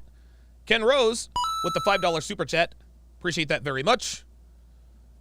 Good comment there by Secondhand Truth. Then why isn't every rapper in jail for self-snitching? Exactly. Devin says a director of a heist movie doesn't make the director guilty of burglary. Exactly. So I'll answer your question. So no, again, your point is actually doesn't make sense and it doesn't follow. It's non sequitur, and I'll explain why. The reason is because when you look at what he said online, again, you gave the example of bottom bitch and so on and so forth. That's basically slang. That's how people talk, and that's what you're not understanding. In terms of, let's look at your example, which is completely ridiculous, because what you're saying is, guess what? He said this online, therefore he should be convicted based on it. Thank you. Online, in that, well, that's the inference you're making. Hold on, that's exactly what he said. That's exactly what he said. He said Destiny dude, listen to this. This dude. Listen to this whole diatribe. Watch. I don't know. I understand the background and heritage and these type of things that he's going through, but the issue is that's quite important. Do you not agree? No. Why not? Because me being white or black or whatever has nothing to do with him giving a detail. I'm going to be honest, okay? Yeah. I've only been in London a few times, okay? Now, I haven't walked in some of the roughest parts, but maybe there are parts where you walk around and they're talking about how the top Gs do tax fraud on their employees. Maybe that's just a way of speaking. But if it is a way of speaking and you detail it to an incredible level, and you have a business where you claim to do that, and you put that out on videos, on social media, and then you go to jail for it, yeah, you're probably going to get in trouble. There it is. That's literally what he said. If you do a video on how to commit a crime, you're going to get in trouble. You're going to go to jail for it. So let me finish responding. Okay, your entire point that this is just a way of talking is ridiculous. It is a video. So and she doesn't mention anything about being defrauded of taxes because she's receiving she's receiving 50%. Oh, sorry about that. So what this woman, she says is I'm give defrauding them using taxes to steal money from them. I think it's a little bit racist of you to say that that's just how people from Luton, England or whatever talk, or that's how they function. I don't believe that is the case. Okay. See? I don't believe that is the case. Again, just because you don't like it doesn't mean it's not true, Destiny. Like, you're not the end-all be-all, fam. So I'll answer your question. So, no, again, your point is actually doesn't make sense and it doesn't follow. It's non sequitur, and I'll explain why. This dude is a fucking gangster. He talks almost as fast as Destiny does. Devin says, is Tate being accused of tax fraud? Not as far as I know. Not as far as I know. Reason is because when you look at what he said online, again, you gave the example of bottom bitch and so on and so forth. That's basically slang. That's how people talk, and that's what you're not understanding. In terms of, let's look at your example, which is completely ridiculous, because what you're saying is, guess what? He said this online, therefore he should be convicted based on it. Thank you. Online, yeah, that's exactly what you said, bruh. Well, that's the inference you're making. Basically, online, you gave this example. You said he's trying to defraud them, because online, what he actually said was this. In that video, because I know the video you're referring to, he says, in the same video, he says, oh, I'm going to take all the money. In the same video, he says, I'm going to give 50-50. In the same video, he says, I'm going to give 70-30, because, 20%, I'm going to tell us for tax purposes, but then I ain't going to pay the taxes, and hence why you're making the claim for fraud. The point is this. From the court documents, which I'm sure you've read, none of that is in there. In the court documents, what it actually says is complete opposite. What it says is, and this is the worst one. So this is the worst woman. She says, I receive 50%, he receives 25%. So she receives double of what he receives.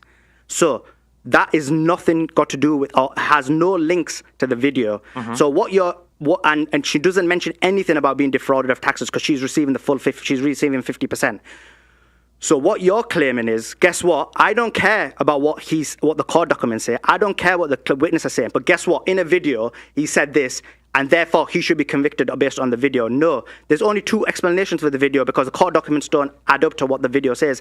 Either he was exaggerating and talking in this kind of slang language is what I'm trying to explain. So he was exaggerating. Or it could be, which is a possibility that it was so long ago that he did engage in those practices and no longer does. But what we know is in this case, what he's been charged for, what he's been held for, he hasn't been charged yet. So what he's been arrested for, no one says that. Okay. Unbelievable. Unbelievable. So why is he being held? None of the stuff that Destiny's talking about is in the court documents. All of Destiny's research it's a bunch of hearsay and it's a bunch of articles. That's all it is.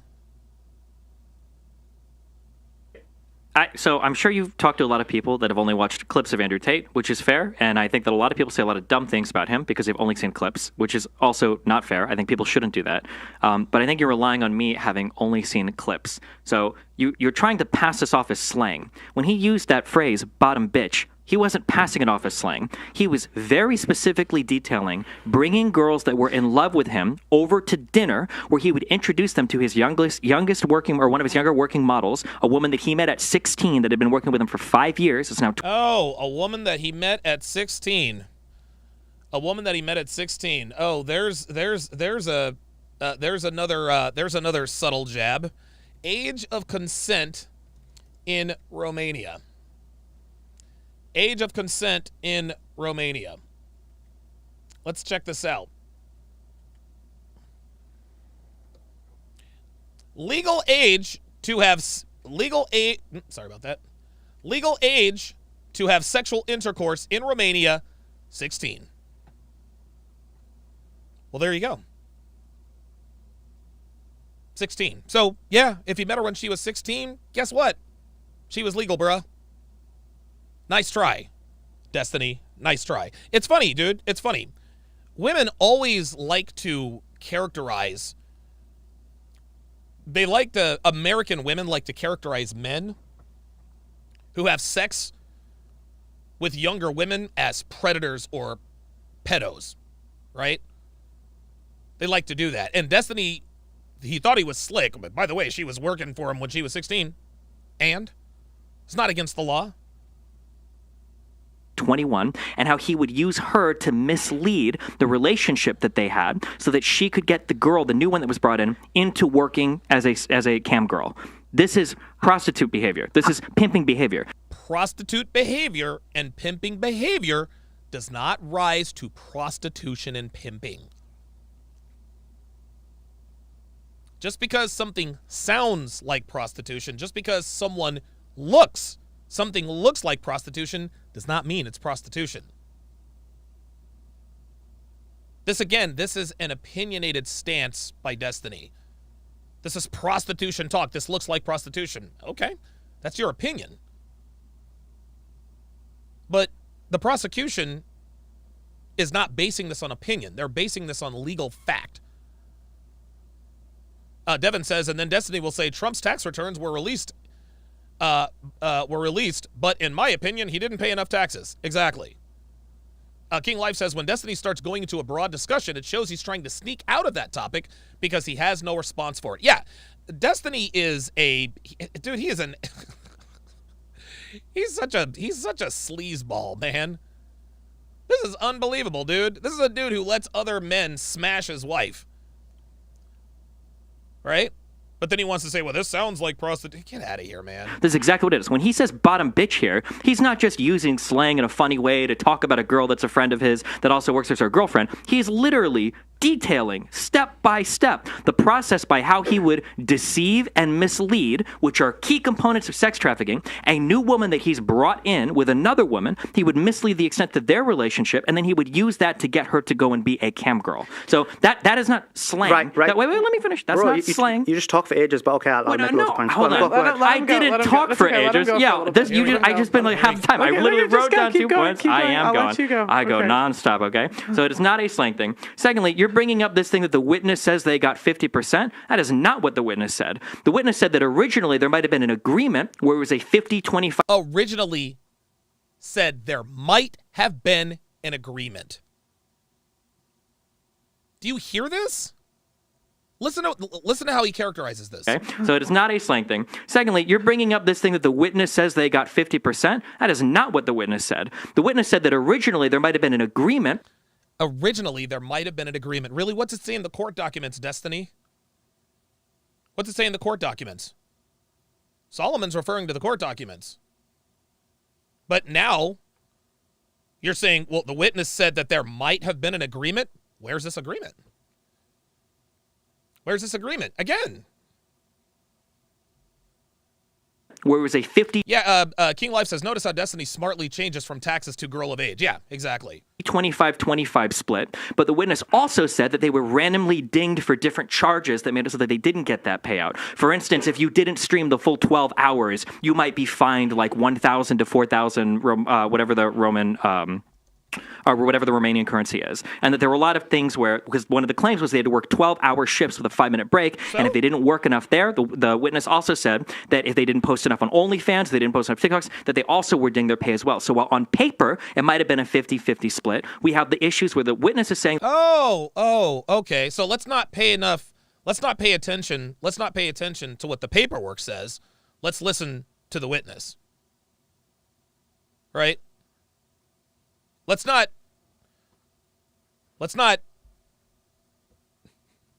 go by the paperwork. No, Your Honor, listen, the paperwork is irrelevant because the witness is now changing her story. That they've lost some of it due to being fined. And we also have the fact that Andrew Tate on video has talked about how to defraud the women with their... He keeps talking about Andrew Tate said this on video. Destiny, fam, bruh. If that were prosecutable, just like Secondhand Truth said, then every rapper would be in jail for self-snitching. Dude, O.J. Simpson wrote a book called If I Did It, Here's How I Would Have Done It. He wrote the book. I can't remember if he ever released it. I don't think he did. But we were all made aware of the book. Right? We were all made aware of the book. Guess what? OJ was still a free man. Taxes. And we have another statement of him saying that he also oftentimes just bills in cryptocurrency, which is impossible to track. The woman would have no idea if she's getting that or not. Yep, impossible to track. Okay, so if it's impossible to track, then how would you know? Right. So again, this statement that you've relayed is inaccurate. So the woman who said that 50%, 25%, 25%, she didn't. Is there a way we could pull this up on screen, the document that you guys are talking about? Do you know what it's called? It's on some website, Spice something. It's in Romanian. It's in Romanian. Yeah. You didn't bring a Romanian translator? Are you even trying? I thought this was a serious show.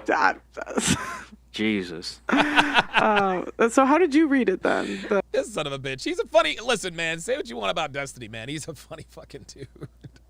A document. You gotta... Someone translate. Yeah, King Life says, I'm still waiting for the cops to burst down Cardi B's door and charge her for drugging and robbing dudes. Precisely.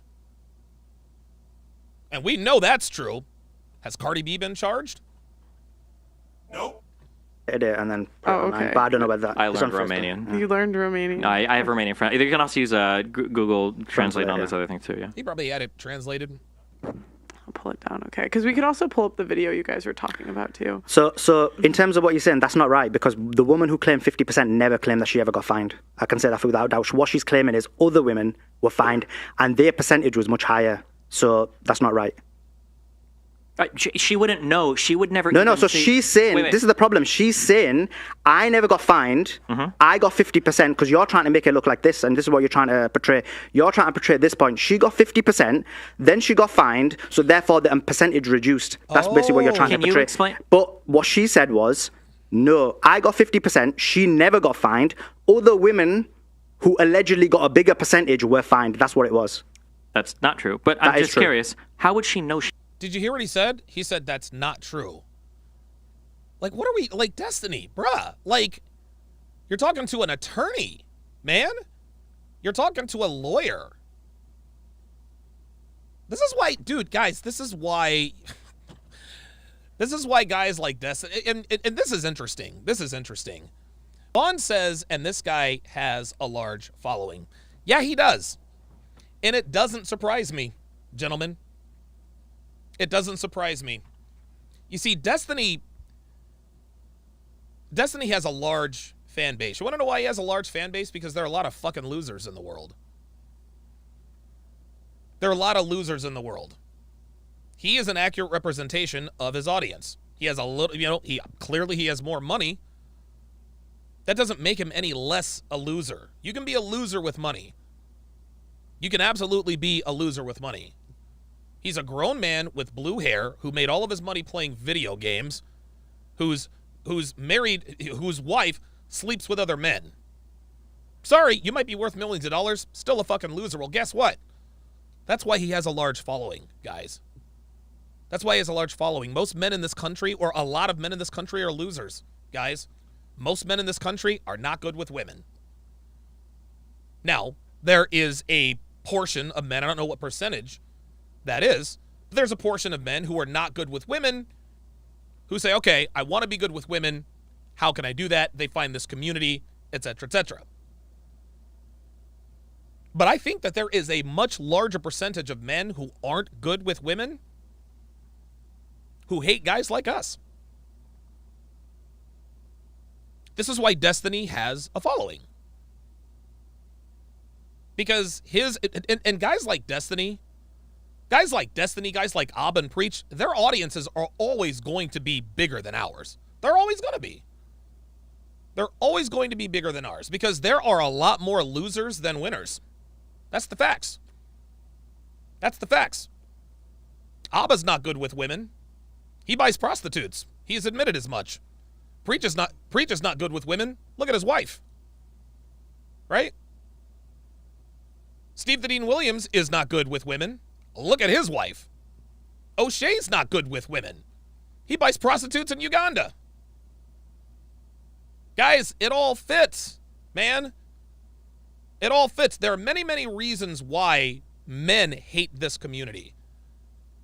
Many, many reasons. But one of the main reasons is because they just can't stand it that guys like us are good with women or were good with women. They just can't stand it. They cannot stand it. And so these guys get in front of the screen and jerk off to Destiny owning some dude who's good with women. That's what it is. Destiny hates the fact that Andrew Tate won at life. And one of the reasons he won at life is because he did to women what women have been doing to us for the last 6 decades. And he doesn't like it. Him and his followers, Abba and Preach and their followers, do not like it that there have been some men who have figured out how to get what they want from women for comparatively less than they have to pay. Abba's got to pay women to fuck him. He's got to. Preach does too. That's all there is to it. So you can understand the animosity that them and their audience has against us because we are essentially getting, not for free, but we're getting what we want out of women without directly having to pay them. We're not investing monetarily. We're investing things with a little lower investment. Our investment is time, energy, game. These guys just want to take a shortcut and pay it. And they're like, dude, I got to pay this chick $500 for a BJ? While all Donovan has to do, all Myron has to do, all Fresh has to do, a couple of drinks and blah, blah, blah. Yeah, they're going to hate guys like us. Why do you think they're coming after us, guys? Why do you think they're coming after us? I say this all the time, guys. You cannot trust men who are not good with women. And the proof of that is on the screen. Destiny is a loser. He's a very well-spoken loser, but a loser nonetheless. And more men in this country identify with him than they identify with guys like myself, Myron Gaines, the late, great Kevin Samuels, etc., etc. It is a much easier existence to sit around, jerk off to hentai porn, and complain about women. It's a lot easier listen, that's an easier life, guys. It's an easier life. It is. Sit around, jerk off to Destiny's woman, whoever she may be smashing. It's an easier life. It is. And if we know anything about men today, is men are going to do what's easier. That's why they hate guys like myself and Myron. Because we tell them the straight facts. We tell them, get your money up. Get your game up. build up your body. Men don't want to do that. They don't want to put in the work. So they come after guys who have put in the work and are successful for no other reason but that they can't or that they won't. That's what this is about. That's what this is about. All of Destiny's animosity towards Andrew Tate is rooted in the fact that Destiny was not, is not, and probably never will be good with women. Andrew Tate's a top G, could have any bitch he wants, even now. Destiny is not in that camp. That's why Destiny hates Andrew Tate. That's one of the many reasons why he hates him. And here he is making flimsy, non-sequitur, goalpost-moving straw man arguments to justify what he defines as sex trafficking. That's what it is. Jay Blaze with the $2 super chat says he released the book. Oh, that's right. The Goldmans made him minimize the it. Yeah, it said, I did it. Keith Simon with the $5 Canadian. Appreciate that. Says, if my job pays me for 12 hours and I only work 10, they will fine me because it's a crime. Exactly. That's called stealing time. Stealing time is a crime. Let's continue. She got 50%. Sorry? How would she know she got 50%? How would she know she didn't? Destiny. See, it works both ways, fam. Well, she said she got 50%. I'm asking you how she would know. How would she know if she didn't? Oh! I'm going by... Yeah, right. Exactly. Here we go. I'm asking you how she would know. How would she know if she didn't? I'm going by Andrew Tate's statements to figure out what was paid or not. Here we go. And Andrew Tate himself has said that he would try to scam the models. But I'm curious because No, see, here we go. Here we go. Andrew Tate himself said he was trying to scam the models. Guys, this is why Destiny's dangerous, man. This is why Destiny's dangerous, y'all. Andrew Tate has never said out of his mouth, here's how I scam the models. This is ridiculous. See, no. This is the problem, you see, because again, and another point is this. You know, when you said you used the bottom bitch method, and he used a woman to Laura and get another woman. There's no woman who's up until now, out of the victims whose information we have, no woman has claimed that occurred. So woman has said that Andrew Tate took her for dinner, brought her bottom bitch, and then tried to lure her and convince her and then make her go abroad. No one has said that. They all have said that they all went abroad based on their own interaction with the Tates. Woo! And there was no other woman involved in trying to lure them. How many? Thank you. There it is. Do you know how many people right now are filed as injured persons, I think, for the case? Well, yes. It's 8, right? 7. Are you sure? I thought it was 6 and then they added 2 more. It was 6, they've added 1 more. Okay, so it's either 7 or 8. How many women worked with him? What do you mean? Didn't he say at one point that he had up to 75 women working at one time? That's what the website says. But again, this is the problem. So he did say that. One can assume... because you're right, he did say that. I'm not going to deny that. He said that basically, I had 75 women working for me and that we could get rich together. He did say that. Okay. In terms of what the court information says, it doesn't say anything related to that. In terms of the BC documentary, they try and portray the fact that it's actually a very small operation and there was hardly any women. Okay, so Andrew Tate may have exaggerated a little bit. That's not a crime. That's not a crime. Listen, he's trying to sell the product. I've got 75 bitches and 75 Bugattis. Because I'm the top G. So he exaggerated a little bit. Not a crime. Companies do it all the time. Companies embellish, they exaggerate. You don't think companies exaggerate and embellish their numbers at the quarter's end? Come on, man. But now all of a sudden, Destiny can sit here and say, well, if he said 75, it's then 75. Oh, so now his word is gospel. Got it. Has the prosecution leaked every piece of evidence that they have? Sorry? Has the prosecution leaked all of the evidence that they had? No, they haven't. So what they've leaked, no, they haven't. So what they've leaked is this. So what we know about, and then I'll explain to you what they've leaked. So what we have is the witness statement of the women, right? We have the psych report. Do you think the psych report's acceptable? I do, yeah. You do? Why do you think it's acceptable? It was done by a professional. What else can I go by? So you think it's acceptable that a psych report was done on the US Moldovan woman, and then based on that psych report, the psychologist made a judgment that all the other women are brainwashed. Oh! So Jasmine and Beatrice, she never saw them. She never met them. She never did a psychiatric report on them, and just based on them girls' words, she decided that they were brainwashed. Do you think that's how? Do you think that's acceptable? I don't know the extent to which you can guess the other one. Why have we moved on to the psych report? Why did we jump? From no, because you asked for the evidence. That was. Oh, there we go. See, Destiny just got creamed there. Solomon just bodied him, and Destiny's like, well, "Wait a minute. Why can't we talk about something else? Why can't we talk about something else?" I did not realize that the psych eval was only done on 2 women and that they made that broad generalization. Well, if these 2 didn't pass the psych eval, then the other 75 women probably didn't either. That's a problem. That's a major, major problem. Shout out to Charles P. With another $10 donation via PayPal. Says, does Destiny have some form of autism? That would be the only way for me to understand his idiocy. Listen, I'm not a doctor, and if he does have autism, that, I mean, to me, that's, you know, I'm not gonna bag on him for that. He doesn't have control over that. But again, Destiny's argument against Andrew Tate, it is representative. You know what? Destiny's argument against Andrew Tate and the way he feels about him, it is representative of the bottom 80% of a portion of the bottom 80% of men who are pissed off that they are not good with women. They're pissed off that they haven't figured women out yet. That's what this comes down to. That's what it comes down to, man. Destiny is literally grasping at straws at this point. He's changing goalposts. Anything to make the top G sound like he's guilty. They want this guy to be put in jail because he figured out women. He cracked the code and managed to use that code to his own benefit. Something that the average rank-and-file woman has been doing to the average rank-and-file man for 5 decades.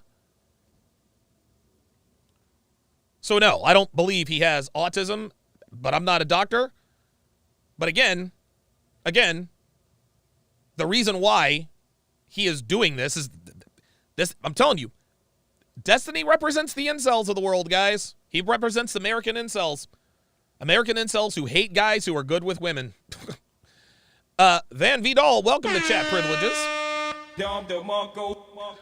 At Van Vidal, to welcome him to the TSR family. Appreciate that very much. Van, if you would, put your age and location in the chat. Says, been watching for a while. Great stream. Thank you, sir. Stay tuned for part 2 tomorrow. Let's continue. Evidence. Well, no, I was asking, you seem to be very confidently stating that the presence of the bottom bitch, that hasn't been mentioned by any other woman or any other person. That's right. But how do we know the prosecution isn't planning on bringing that up at trial? Well, we could look. We only base on things on what information we have right now. How do we know the prosecution won't bring that up at trial? Oh, okay. So here we go with the hypotheticals. Right? How do we know that the prosecution... Look, if there really was this bottom bitch talk that they were going to use, don't you think they would have mentioned it by now? Because if bottom bitch is the language of pimps and hoes and all that other good kind of stuff, doesn't that kind of prove their case? Right? Information we have right now is we know there's a witness statement, we know there's a psych report, we have the 2 rulings that were leaked, and we also have what else? We have some of the WhatsApps that were leaked. I can't use. You're telling me I can't use any statement that Andrew Tate has made in any of his videos or websites. No. That's not fair game for me to use. Look, you have to accept. Look, there could be a snap. I can take. Look, I was even going to do a low below, and I actually took a snippet from your video where you said me and Lena are racist. But guess what? That was out of context. That was a joke you were making because you were being humorous, and there was context because you were having a joke with like somebody who was accusing you. Sure, of it. But what is my point? The point I'm trying to make is that would be unacceptable. Yeah, but Destiny and Melina weren't joking, or they were joking. So I don't know. He's gonna have to bring this around. But for me to use to then say you're racist. So in reality, what'll happen is. This is what I think. This is in the scenario where I think it should be used and when it shouldn't be used.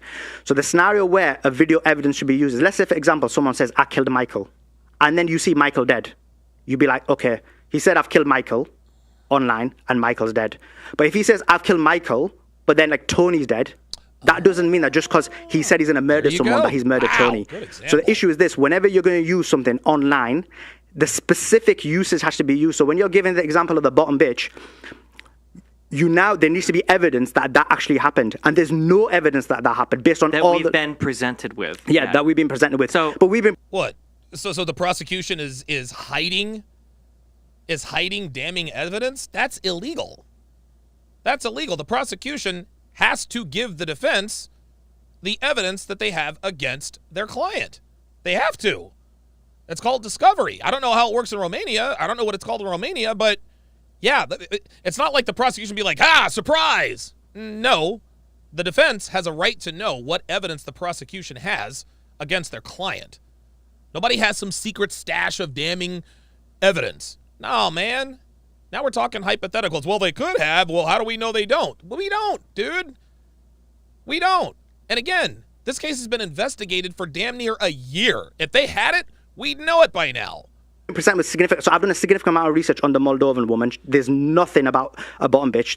I've done a significant amount of research on the US woman. There's nothing about a bottom bitch. Jasmine and Beatrice, the same thing. This UK, woman number 7, the BBC did. She literally says, she actually explains how she went abroad, and it was based on her own decision, her interaction with Andrew Tate. So we've got 5 women. So yeah, there is a small possibility that the other 2 women could say that happened. But right now, based on these 5 women, no. Nothing's happening. Okay, so when you compare the... See, there we go. 5 women, and nobody has said anything about bottom bitch. Nobody has said anything about bottom bitch. So, again, Destiny wants to reserve the right to give Andrew Tate credibility when it hurts his case, but then he wants to call him a liar if it helps him. Joke about me making a small racist comment saying, you didn't make a racist comment. No, you saying didn't. That, let's say even if I did, right? The way that you would evaluate the truthfulness of that is you go, well, let's look at his entire body of work. I accept. Right? You would say what we do. Exactly. So if somebody's making comments about Andrew Tate, then we would look at his entire body of work. And if we look at what Andrew Tate's business is, or at least what he's claimed it is he's working with over 70 women, and he claims most of them are his girlfriends, are loyal to him. A lot of them are Eastern European. What's wrong with having more than one girlfriend who is loyal to you? What's wrong with that? What's the problem with that? He has talked about defrauding them on their taxes. He's talked about using a bottom bitch to rope some of them into his business. He's talked about how his brother has talked about how he doesn't let any of them read any of their Instagram messages. He's talked about how he doesn't let any of them leave. There's been statements leaked by... Okay, so they don't let him read their Instagram messages. Again, that's not illegal, Destiny. This is filibustering. Some of the victims saying that they weren't allowed to leave the premises without a bodyguard or without one of the 2 women going along with them. And that's exactly what the closed circuit television will prove. That when we look at all of this, I don't think it's fair to say that we're just taking a single clip or we're just taking one comment and we're trying to make the claim like, oh, Andrew Tate is this horrible person. His entire model of camming, from his brother talking about how they would just scam men. Here you go. I gave you 2. Oh, that's kind of... I gave you 2. Yeah, There's a pen right next to Destiny. Thank you. There you go. Thank you. Much appreciated. Yep. We're accommodating here. Yeah, accommodating. Andrew Tate and Tristan Tate's entire lives have been them openly talking about how they are scammers and about how they basically acquire women to use for their business. They have not talked... Andrew and Tristan Tate have never said we are scammers, Destiny. Again, putting words in Andrew's mouth. This is in ways that to any sane person is going to sound like sex trafficking. There we go. To any sane person, it's going to sound like sex trafficking. There's that subjective truth again. There's that subjective truth. Any sane person, it sounds like sex trafficking. No, it sounds like sex trafficking to men who do not understand how another man could have complete control, complete influence over a gaggle of women to do his sexual bidding. Of course it sounds illegal. Of course it sounds illegal. Through that prism, through that scope, right? Through that prism, through that scope, guys like Destiny think, yeah, you know what?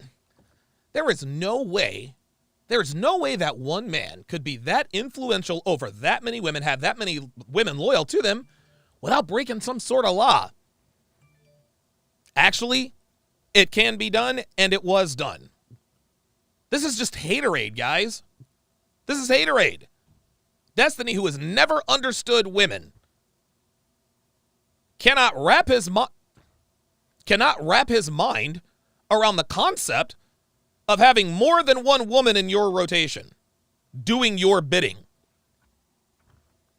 He can't wrap his mind around that. And neither can his loser followers. That's why they're all, well, there could be no other explanation for this other than, I don't know, sex trafficking.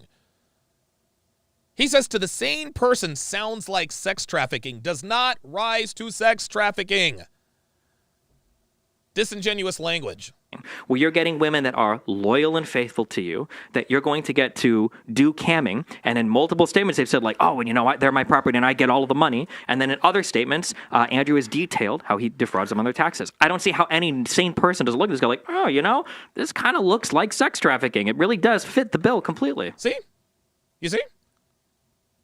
You see that? He's thinking there's no way he could have influence over this many women and have made that much money. And have made that much money without having broken some laws. Guys, like, open your eyes, man. These are men who don't understand. Yeah, there you go. Kyle 2020 says he's literally saying it now. Exactly. And I believe that Destiny really does believe what he's saying, because he cannot figure out for the life of him how Andrew was able to do what he did. So they conclude he must have broken some laws. And here's the thing, just because you call something your property doesn't mean it's your property. Destiny. Like, well, he called these women his property. Okay, Destiny, buddy. Yeah. Okay, so he called this woman his property. Was she really his property, Destiny? Of course not. You can't own another person. That would be called slavery. So basically 2 points. The fallacy of your position is this, and I'll get to the fallacy in a second. First things first, I agree with you. You should take a person's full body of information, and when you take Andrew Tate's full body, you've seen it online. There's so many of his fans have produced videos demonstrating the complete opposite. No, you shouldn't fraud the women. No, you should look after them. You should take care of them. You should respect them, so on and so forth. So you do have content. Yeah, Kyle 2020 says, new red pill product idea. I can't believe it's not sex trafficking. Guys, what are we called? Dude, what are we regularly called? Guys, what are we regularly called? Any man who is extraordinarily good with women understands their psychology and how to get what they need out of them, which is sex and other benefits. Like, what are those guys called? Oh my God, those guys are scam artists. Those guys are predators. Nope, those are just men who understand women on a molecular level. Those are men who have it figured out. That's what it is. Right? Yeah, we get called grifters. We get called all kinds of names. Right? You guys teach men how to swindle women. No, we don't. We teach men how to not get finessed. We teach men how to get sex out of women for little to no investment. That is equally on the same level as the content that you use to attack Tate. And that's my point. When you use the whole body, there is a huge level of body of information out there that shows both the positivity of what he's doing and the negativity of these statements. That's the first point. In terms of the second point, again, this is the problem you're doing, because I know you have to do it because you know the case doesn't line up with your point. What you're basically doing is separating online content of what he's saying and saying, I don't care about what's happening in the case, that he should be convicted based on that. But guess what? I'm saying what he's saying online has no correlation with what he's done. So therefore, you can't use that as evidence to then say he should be convicted. What you should be doing, or what you can do, and I would find that acceptable, is if he's actually got a specific statement. So let's say the US woman says, look, he did X to me, specifically X, not the whole thing and trying to make it look like human trafficking. And then you went and found he did X in the video, then you could be like, he did it, but that's not what's happening. You're basically saying, he did this on the video, I do not care what the evidence states, I'm going to just say that he's guilty. So what you're basically saying is, guess what, I'm going to trial him, or I'm going to convict him based solely on social media content, irrespective of what the real life content is. And that's a problematic, because like I said, you're not understanding the point of, and I tried to explain to you from a thinking point of view, and you thought it was a race issue, but you're not understanding the issue of this. People talk in humor. People don't always talk in literalism. People exaggerate. People try and make their business look a lot better than they did. There's a number of reasons for that, but that's basically what happens. So in reality, when you're saying this, we need to look at it from a contextual point of view. So that's the first point. So now what you need to do is give me, if you want something as evidence, give me something in the documents, something that they've done that you say, yeah, they should be convicted. Because guess what? Right now, the judge doesn't agree with you because the judge said there's reasonable suspicion, but there's not enough evidence to prosecute and convict. So that's why the prosecutor, for the last 9 months, as well as these 2 months, is looking for the evidence. Because if he had the evidence to convict them or prosecute them, even before that, he would have used it. But he knows that this social media content that you're talking about, that doesn't match up with what the real life evidence and claims of the women are. Dude, Destiny is absolutely getting fucking smoked. He is absolutely getting smoked. Yeah, if the prosecutors had enough to prosecute, they'd have prosecuted. But they know they don't. This is a hit job. Clearly, this is a hit job. We don't have the evidence yet, so we're going to lock up the Tates while we look for evidence for another 9 months. So you're telling me you need another 100, you need another 6 months to find evidence that you haven't found in the first 9 months? You're going to need a year and a half extra? Even though we have woman after woman saying, I wasn't sex trafficked, no crimes were committed, etc., we still want to, yeah, got it. So what you are saying is, guess what? I don't care what the judge says. It doesn't matter that the judge says that there's not enough evidence to prosecute and convict. That's not good enough for me. I'm going to look at social media content, and he's guilty. Okay, so I'll reiterate what I said at the beginning of the show. Only one of us here seems interested in having the process follow itself completely, and that's me. I said that whatever they find, I think that if they find enough to bring charges, then they should have a trial. And if they do well on their trial, the prosecution, then he should get convicted. That's how it should work. It might be the case that after the prosecution digs further, that they don't find enough, and Andrew Tate and Tristan and the other two women end up walking. That could be the case. And if that is the case, then that's fine. I'm not here saying that he should be convicted. You keep saying that he should be convicted. I don't believe that he should be convicted based on what he said in his social media posts. Now he's talking semantics. I don't think he was convicted, but how is it not sex trafficking? Come on, dude. Okay, cool. But I think that it's okay. So what do we disagree on? Hold on. What do we disagree on? Hold on. Well, I'll tell you. Yeah. The first thing you said is look at his full body of work. Okay. Yeah. His full body of work is that he treats women like property. There we go. Treats women like property. Do you hear that? Do you hear that? Treating a woman like property is not a crime, gentlemen. Let me repeat that. Treating a woman like property is not a crime if she consents. We've heard of dom-sub relationships, right? We've heard of those, right? Just because you call a woman your property, just because you tell everyone that my woman is my property, that does not mean she is your property. You cannot physically own another person, Destiny. So yeah, his full body of work, he treats women like property because they allowed him to. It was consensual. See, again, he's pissed off. And I'm going to keep going back to this. Guys like him are pissed off that guys like Andrew figured it out. He can't, it does not register with him that some women like to be treated like property. It turns them on.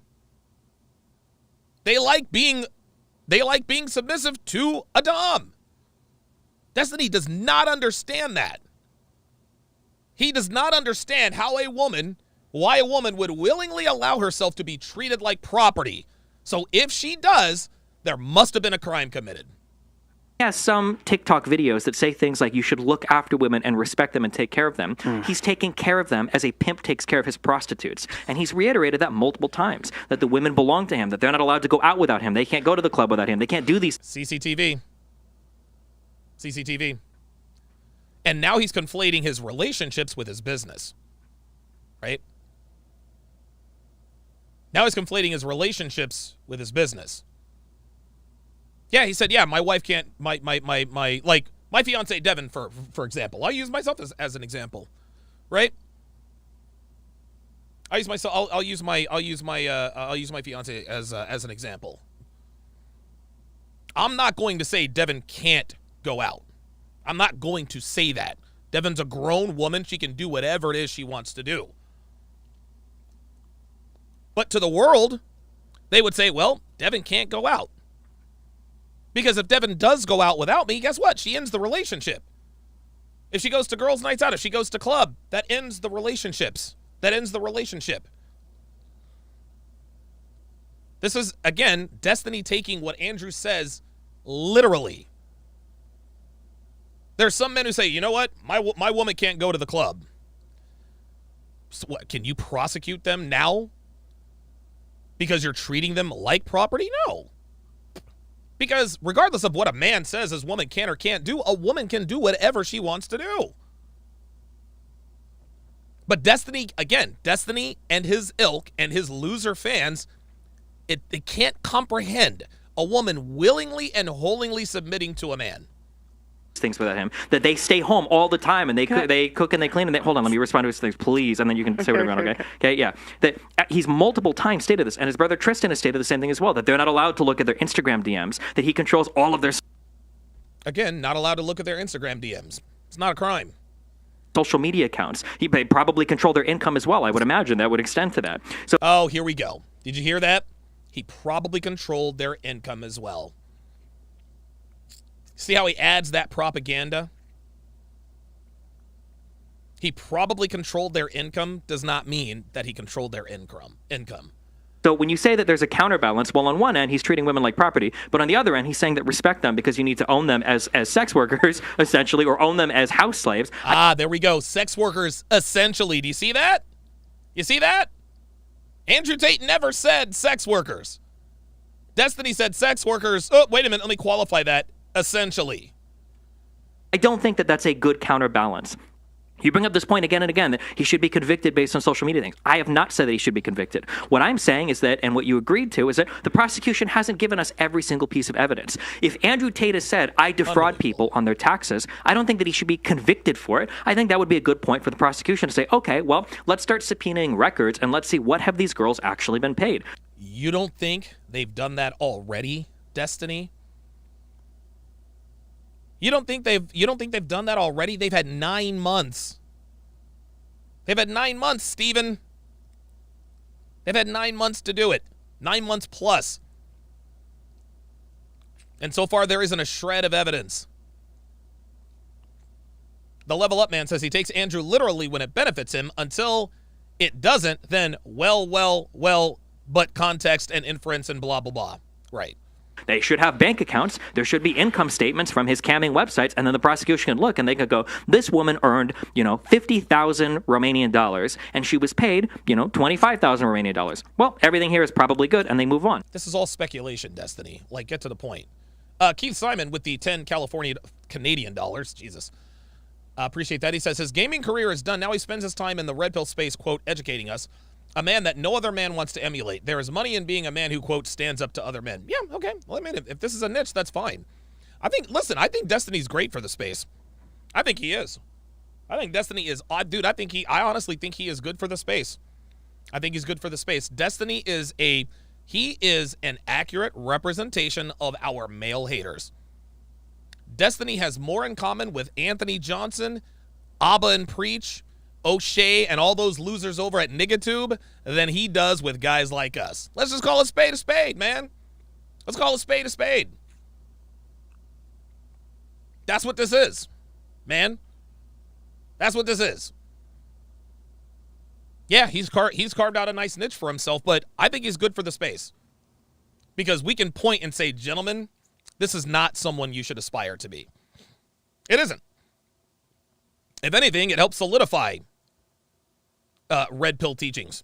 But maybe she earned $50,000 and for some reason she's only getting paid 500 Romanian dollars. Then that would be probably something you would bring in court and say, hey, look, this is part of the charges we're bringing against you. You are clearly defrauding these women. I don't know what the extent of that investigation is going to be because right now I don't have any insight into what the prosecution has besides what they've leaked to the public or maybe because the prosecution doesn't have it, Destiny. Presented to the judge to maintain that the Tates remain in prison until they finish their investigation. The people talking humor and all of this, again, I'm going by full-length videos that I've watched of Andrew and Tristan Tate explaining how they work with women and explaining their business. I'm not going by little quips. I'm not going by small clips. I'm not going by jokes. I'm just listening to how they describe the process of what they do. And if you listen to it, it sounds indistinguishable from pimping. Sounds indistinguishable from pimping. To you, it sounds indistinguishable to pimping. Again, he cannot, you can see it on his face. You can see it on his face. This guy hates dudes who are good with women. He hates guys who are so good with women, not only can he fuck them anytime he wants, he can get them to agree to get naked for other men online. Guys like this can't stand guys like Andrew Tate, man. Would you agree that the CCTV footage should be included in the case? I don't know what the particular. I don't think I just that think it's weird. Like, why wouldn't they have that in there? Why, I don't know what evidence they need to have on both sides because they don't need every single piece of evidence. Well, right? I'm just thinking like if you're gonna go off of because you guys know a lot more about this than I do, but basically like that Andrew and Tristan were like running this operation. Wouldn't CCTV footage be the perfect thing to see? Like Thank you. All of these claims are being made. Okay? The CCTV footage would go a long way in exonerating them. These girls claimed that they were EPAR'd. They claimed that they were kidnapped, held against their will, and trafficked. No. The CCTV tells us the story. And like I said, the Tate brothers, they have cameras everywhere. Promise, I don't know if the CCTV footage is dispositive, right? It might be the case that there are videos of them partying inside, but it might be the case that leaving the compound is actually incredibly difficult. That once you step outside, you get in trouble. That makes absolutely no sense, Destiny. That makes no sense, what he just said. The closed-circuit television footage is vital evidence, period. Also, according to Romanian criminal law, statements from victims can't get rid of sex trafficking. Like, a victim can't consent to that. So even if a victim says, oh, well, this was all fine and it was okay, if text message logs are released where he's saying, like, oh, I want to marry you, blah, blah, blah, and then she comes down and she starts working for him and she's not even getting paid her fair cut, it doesn't matter if she comes out on social media and says, oh, no, like, we're cool, everything's fine, especially if there's still... Yeah, this is cute. Being tricked into sex work, right? Being tricked into sex work. Stephen, these girls could have said no. They could have left at any time. Just like before a man cash apps a woman $2,000 or buys her a bag or takes her on a trip or pays her bills, he doesn't have to do that either. But when we find out that he was swindled or scammed by the woman is never prosecuted. Working in the industry. Those statements explicitly called out in Romanian law are not used to clear the charges of sex trafficking. They're irrelevant. Okay, so now he's a Romanian law expert. Got it. Okay, so let me go through your points. Might be a while. Right, so first things first, in terms of the property point, right? So again, this is the issue where what happened was Andrew Tate has explained this in long form, and he did explain that, look, the way I see it is in a traditional religious view. So what happens is in the Abrahamic religions, you have a scenario where the man gives the father gives the woman away. There is a dowry where you give a payment to the father and then it passes over. Now, you may agree or disagree with that, but that's the perspective. Now, I understand in this liberal Western world why that would be a problem, because in liberal Western ideology, in reality, it's the man who's the property of the woman. Because what happens is, in this Yeah, I'm about to explain to you, Destiny. So, because in this world, in this Western liberal ideology, you have a scenario where basically the man, when he marries the woman, he makes a contract, and the contract is this, that he promised to be monogamous, but the woman doesn't make the same agreement. Woo! Because what happens is, if the man cheats on the woman, he loses 50% of everything. If she leaves him. There we go. If the woman cheats on the man, he has to either accept it or he has to basically divorce it, and then he loses 50% of everything. There you go. So I understand why that would be a problem, because in Western liberalism, the man is the property of the woman. In terms of you said I don't think. But it doesn't matter what you think about this issue. It's about what's actually happened. Woo! And in terms of the issue, you've got a scenario where there's not enough evidence to prosecute or convict. That's what the judge said. Because what you're trying to say is, guess what? There may be a plethora of evidence, but they've not given it to us. So, guys, there is enough of evidence to prosecute, but it's just hidden away. But that's not what's happening. What's happening is they're looking for the evidence to take the bar from reasonable suspicion to the fact that they know that they'll be able to convict beyond reasonable doubt. And they haven't found it yet. They haven't found it yet. That's why they're looking. That's why the boys and the two girls are in prison, because they're looking for this evidence. Now, that's the other point. Now, you said what should be happening is, and I think you made a fair point. You said, guess what? What should be happening is the prosecutor should be looking at the accounts of the girls, looking at the data information, looking at how much money's gone in the account, and then they'll find out. I agree with that. And if they do that, then we'll have a better idea of what's happened. But up to now, it's either they've done it and that doesn't give us the information that they want, right? And hence why they're still looking for more evidence. That's the first possibility. Or the second possibility is they've not even realized about doing it, and they probably should have consulted with you, and they need to do it for over the next 4 months. Oh my God, yo. Destiny is getting, dude, he is getting smoked, man. He is getting absolutely smoked. This is really a case of reals versus feels, if we're being honest. This is a case of reals versus feels, guys. Destiny is arguing about what things should be and what things look like and what things sound like. And Solomon is just telling him straight up, hey, man, this is what the law says. I'm a lawyer. You're not. Fuck out of here. Lawyering is based on facts, not feelings. Oh my God, he just smoked him. He said, well, maybe they should consult you. They should consult you because clearly you're the first person in this particular case who has ever thought of maybe summoning bank records, because nobody in the whole of Romania or the United States in the last 9+ months has thought, you know what? There's all of these accusations of tax fraud. Why don't we take a look at their financial records? They've already done it. They've already done it. Of course they did it. It's been 9 months. They're not stupid. Unbelievable. Unbelievable.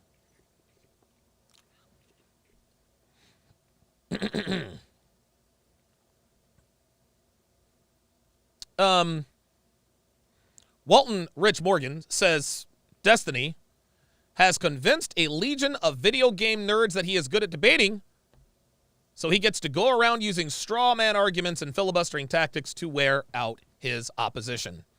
Look, man, whether Destiny wins debates or not is immaterial. The fact remains is that him and his audience are losers. They're losers, dude. They're losers.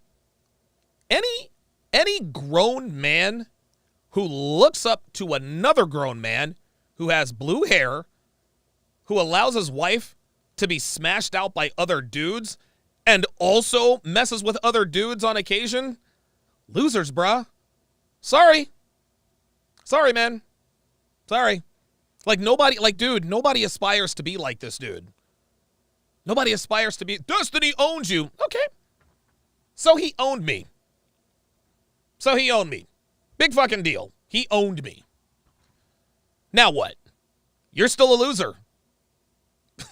You're still a loser. Melina's probably getting smashed out right now by someone not named Destiny. And things are status quo. Things are status freaking quo. So you can miss me. Oh boy. So you can miss me with all of that nonsense. You can miss me with all that nonsense, man. Yeah, Jay Belay says Destiny goes off emotion. You are absolutely right about that. Oops. My remote control camera has gone offline, so allow me to use a distraction. There we go. Very good. Good. Good. Very good. Good. Got it. Excellent. Yeah, Solomon's a fucking savage, dude. He's a savage, and it's interesting, man. He sounds like he's... I mean, I don't know. Maybe I'm not... Like, he sounds like he is... It sounds like he's speaking with an Irish dialect. He really is. Like, he sounds like Scottish or Irish. I can't put my finger on it, but it's very, very Irish. Don't forget the water's warm to the touch. Aye. He hasn't said aye, so I don't know. Who knows? Casual Germ with the $10 super chat says, I'm a diehard Bears fan, but I will be rooting for the Eagles this Sunday. Great content as always. I appreciate that very much, my friend. Appreciate that very much, my friend. Yeah, the world, you know, the closer we get to the Super Bowl, it's been like it's given us 2 weeks. We've had to talk. We've had to have a bunch of stories about the Super Bowl, and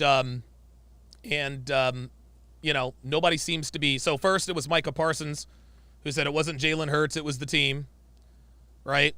Then a Giants player said, well, Nick Sirianni is along for the free ride, right? Then Chris Sims says Jalen Hurts not really doing that well. He's just kind of in a system. He said Jalen Hurts' job is easy.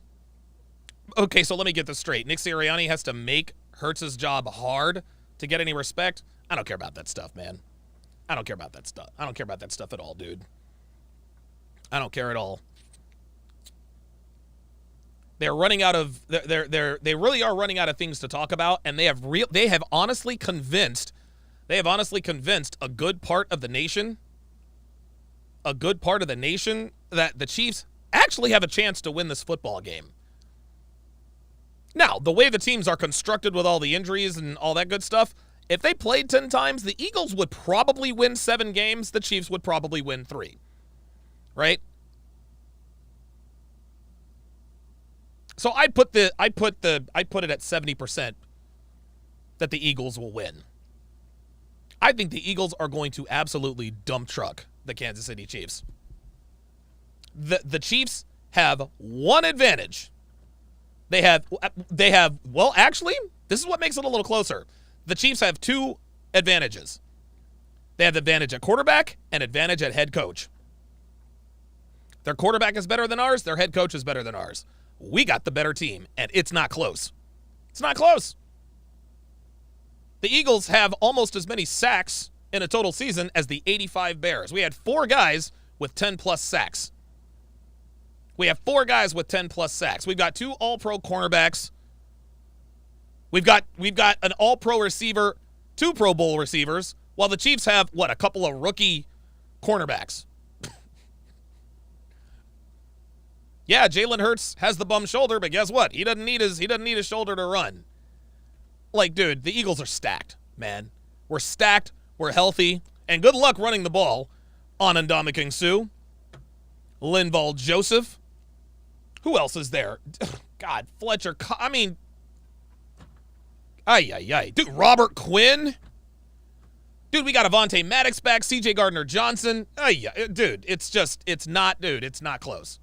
It's not close. Like, dude, we should absolutely dog walk the Chiefs. No disrespect, but the way the teams are constructed right now, We got the superior team. Now, the best team doesn't always win.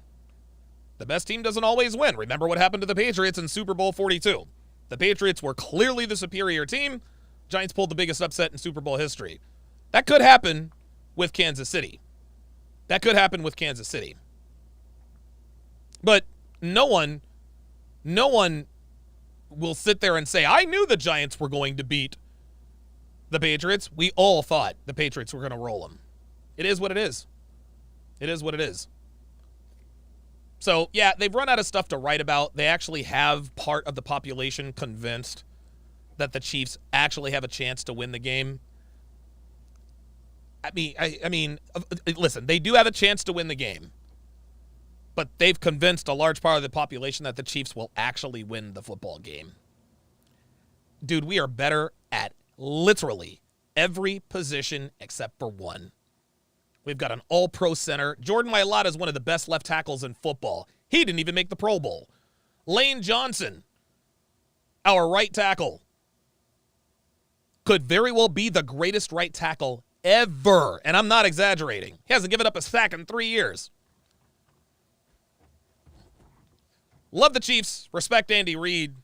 But this game shouldn't be close. It could be, but I doubt it. Speaking of the Super Bowl, guys. Speaking of the Super Bowl, we do have a Super Bowl sale going on. You can make your Super Bowl pick.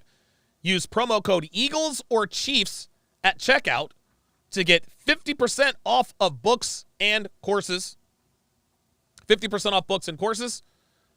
If you use promo code Chiefs and the Chiefs win, you will be charged. I'm kidding. I'm kidding. Make your Super Bowl pick. Use promo code Eagles or Chiefs at checkout, and you will get 50% off books and courses at tsracademy.com. Sale ends at kickoff.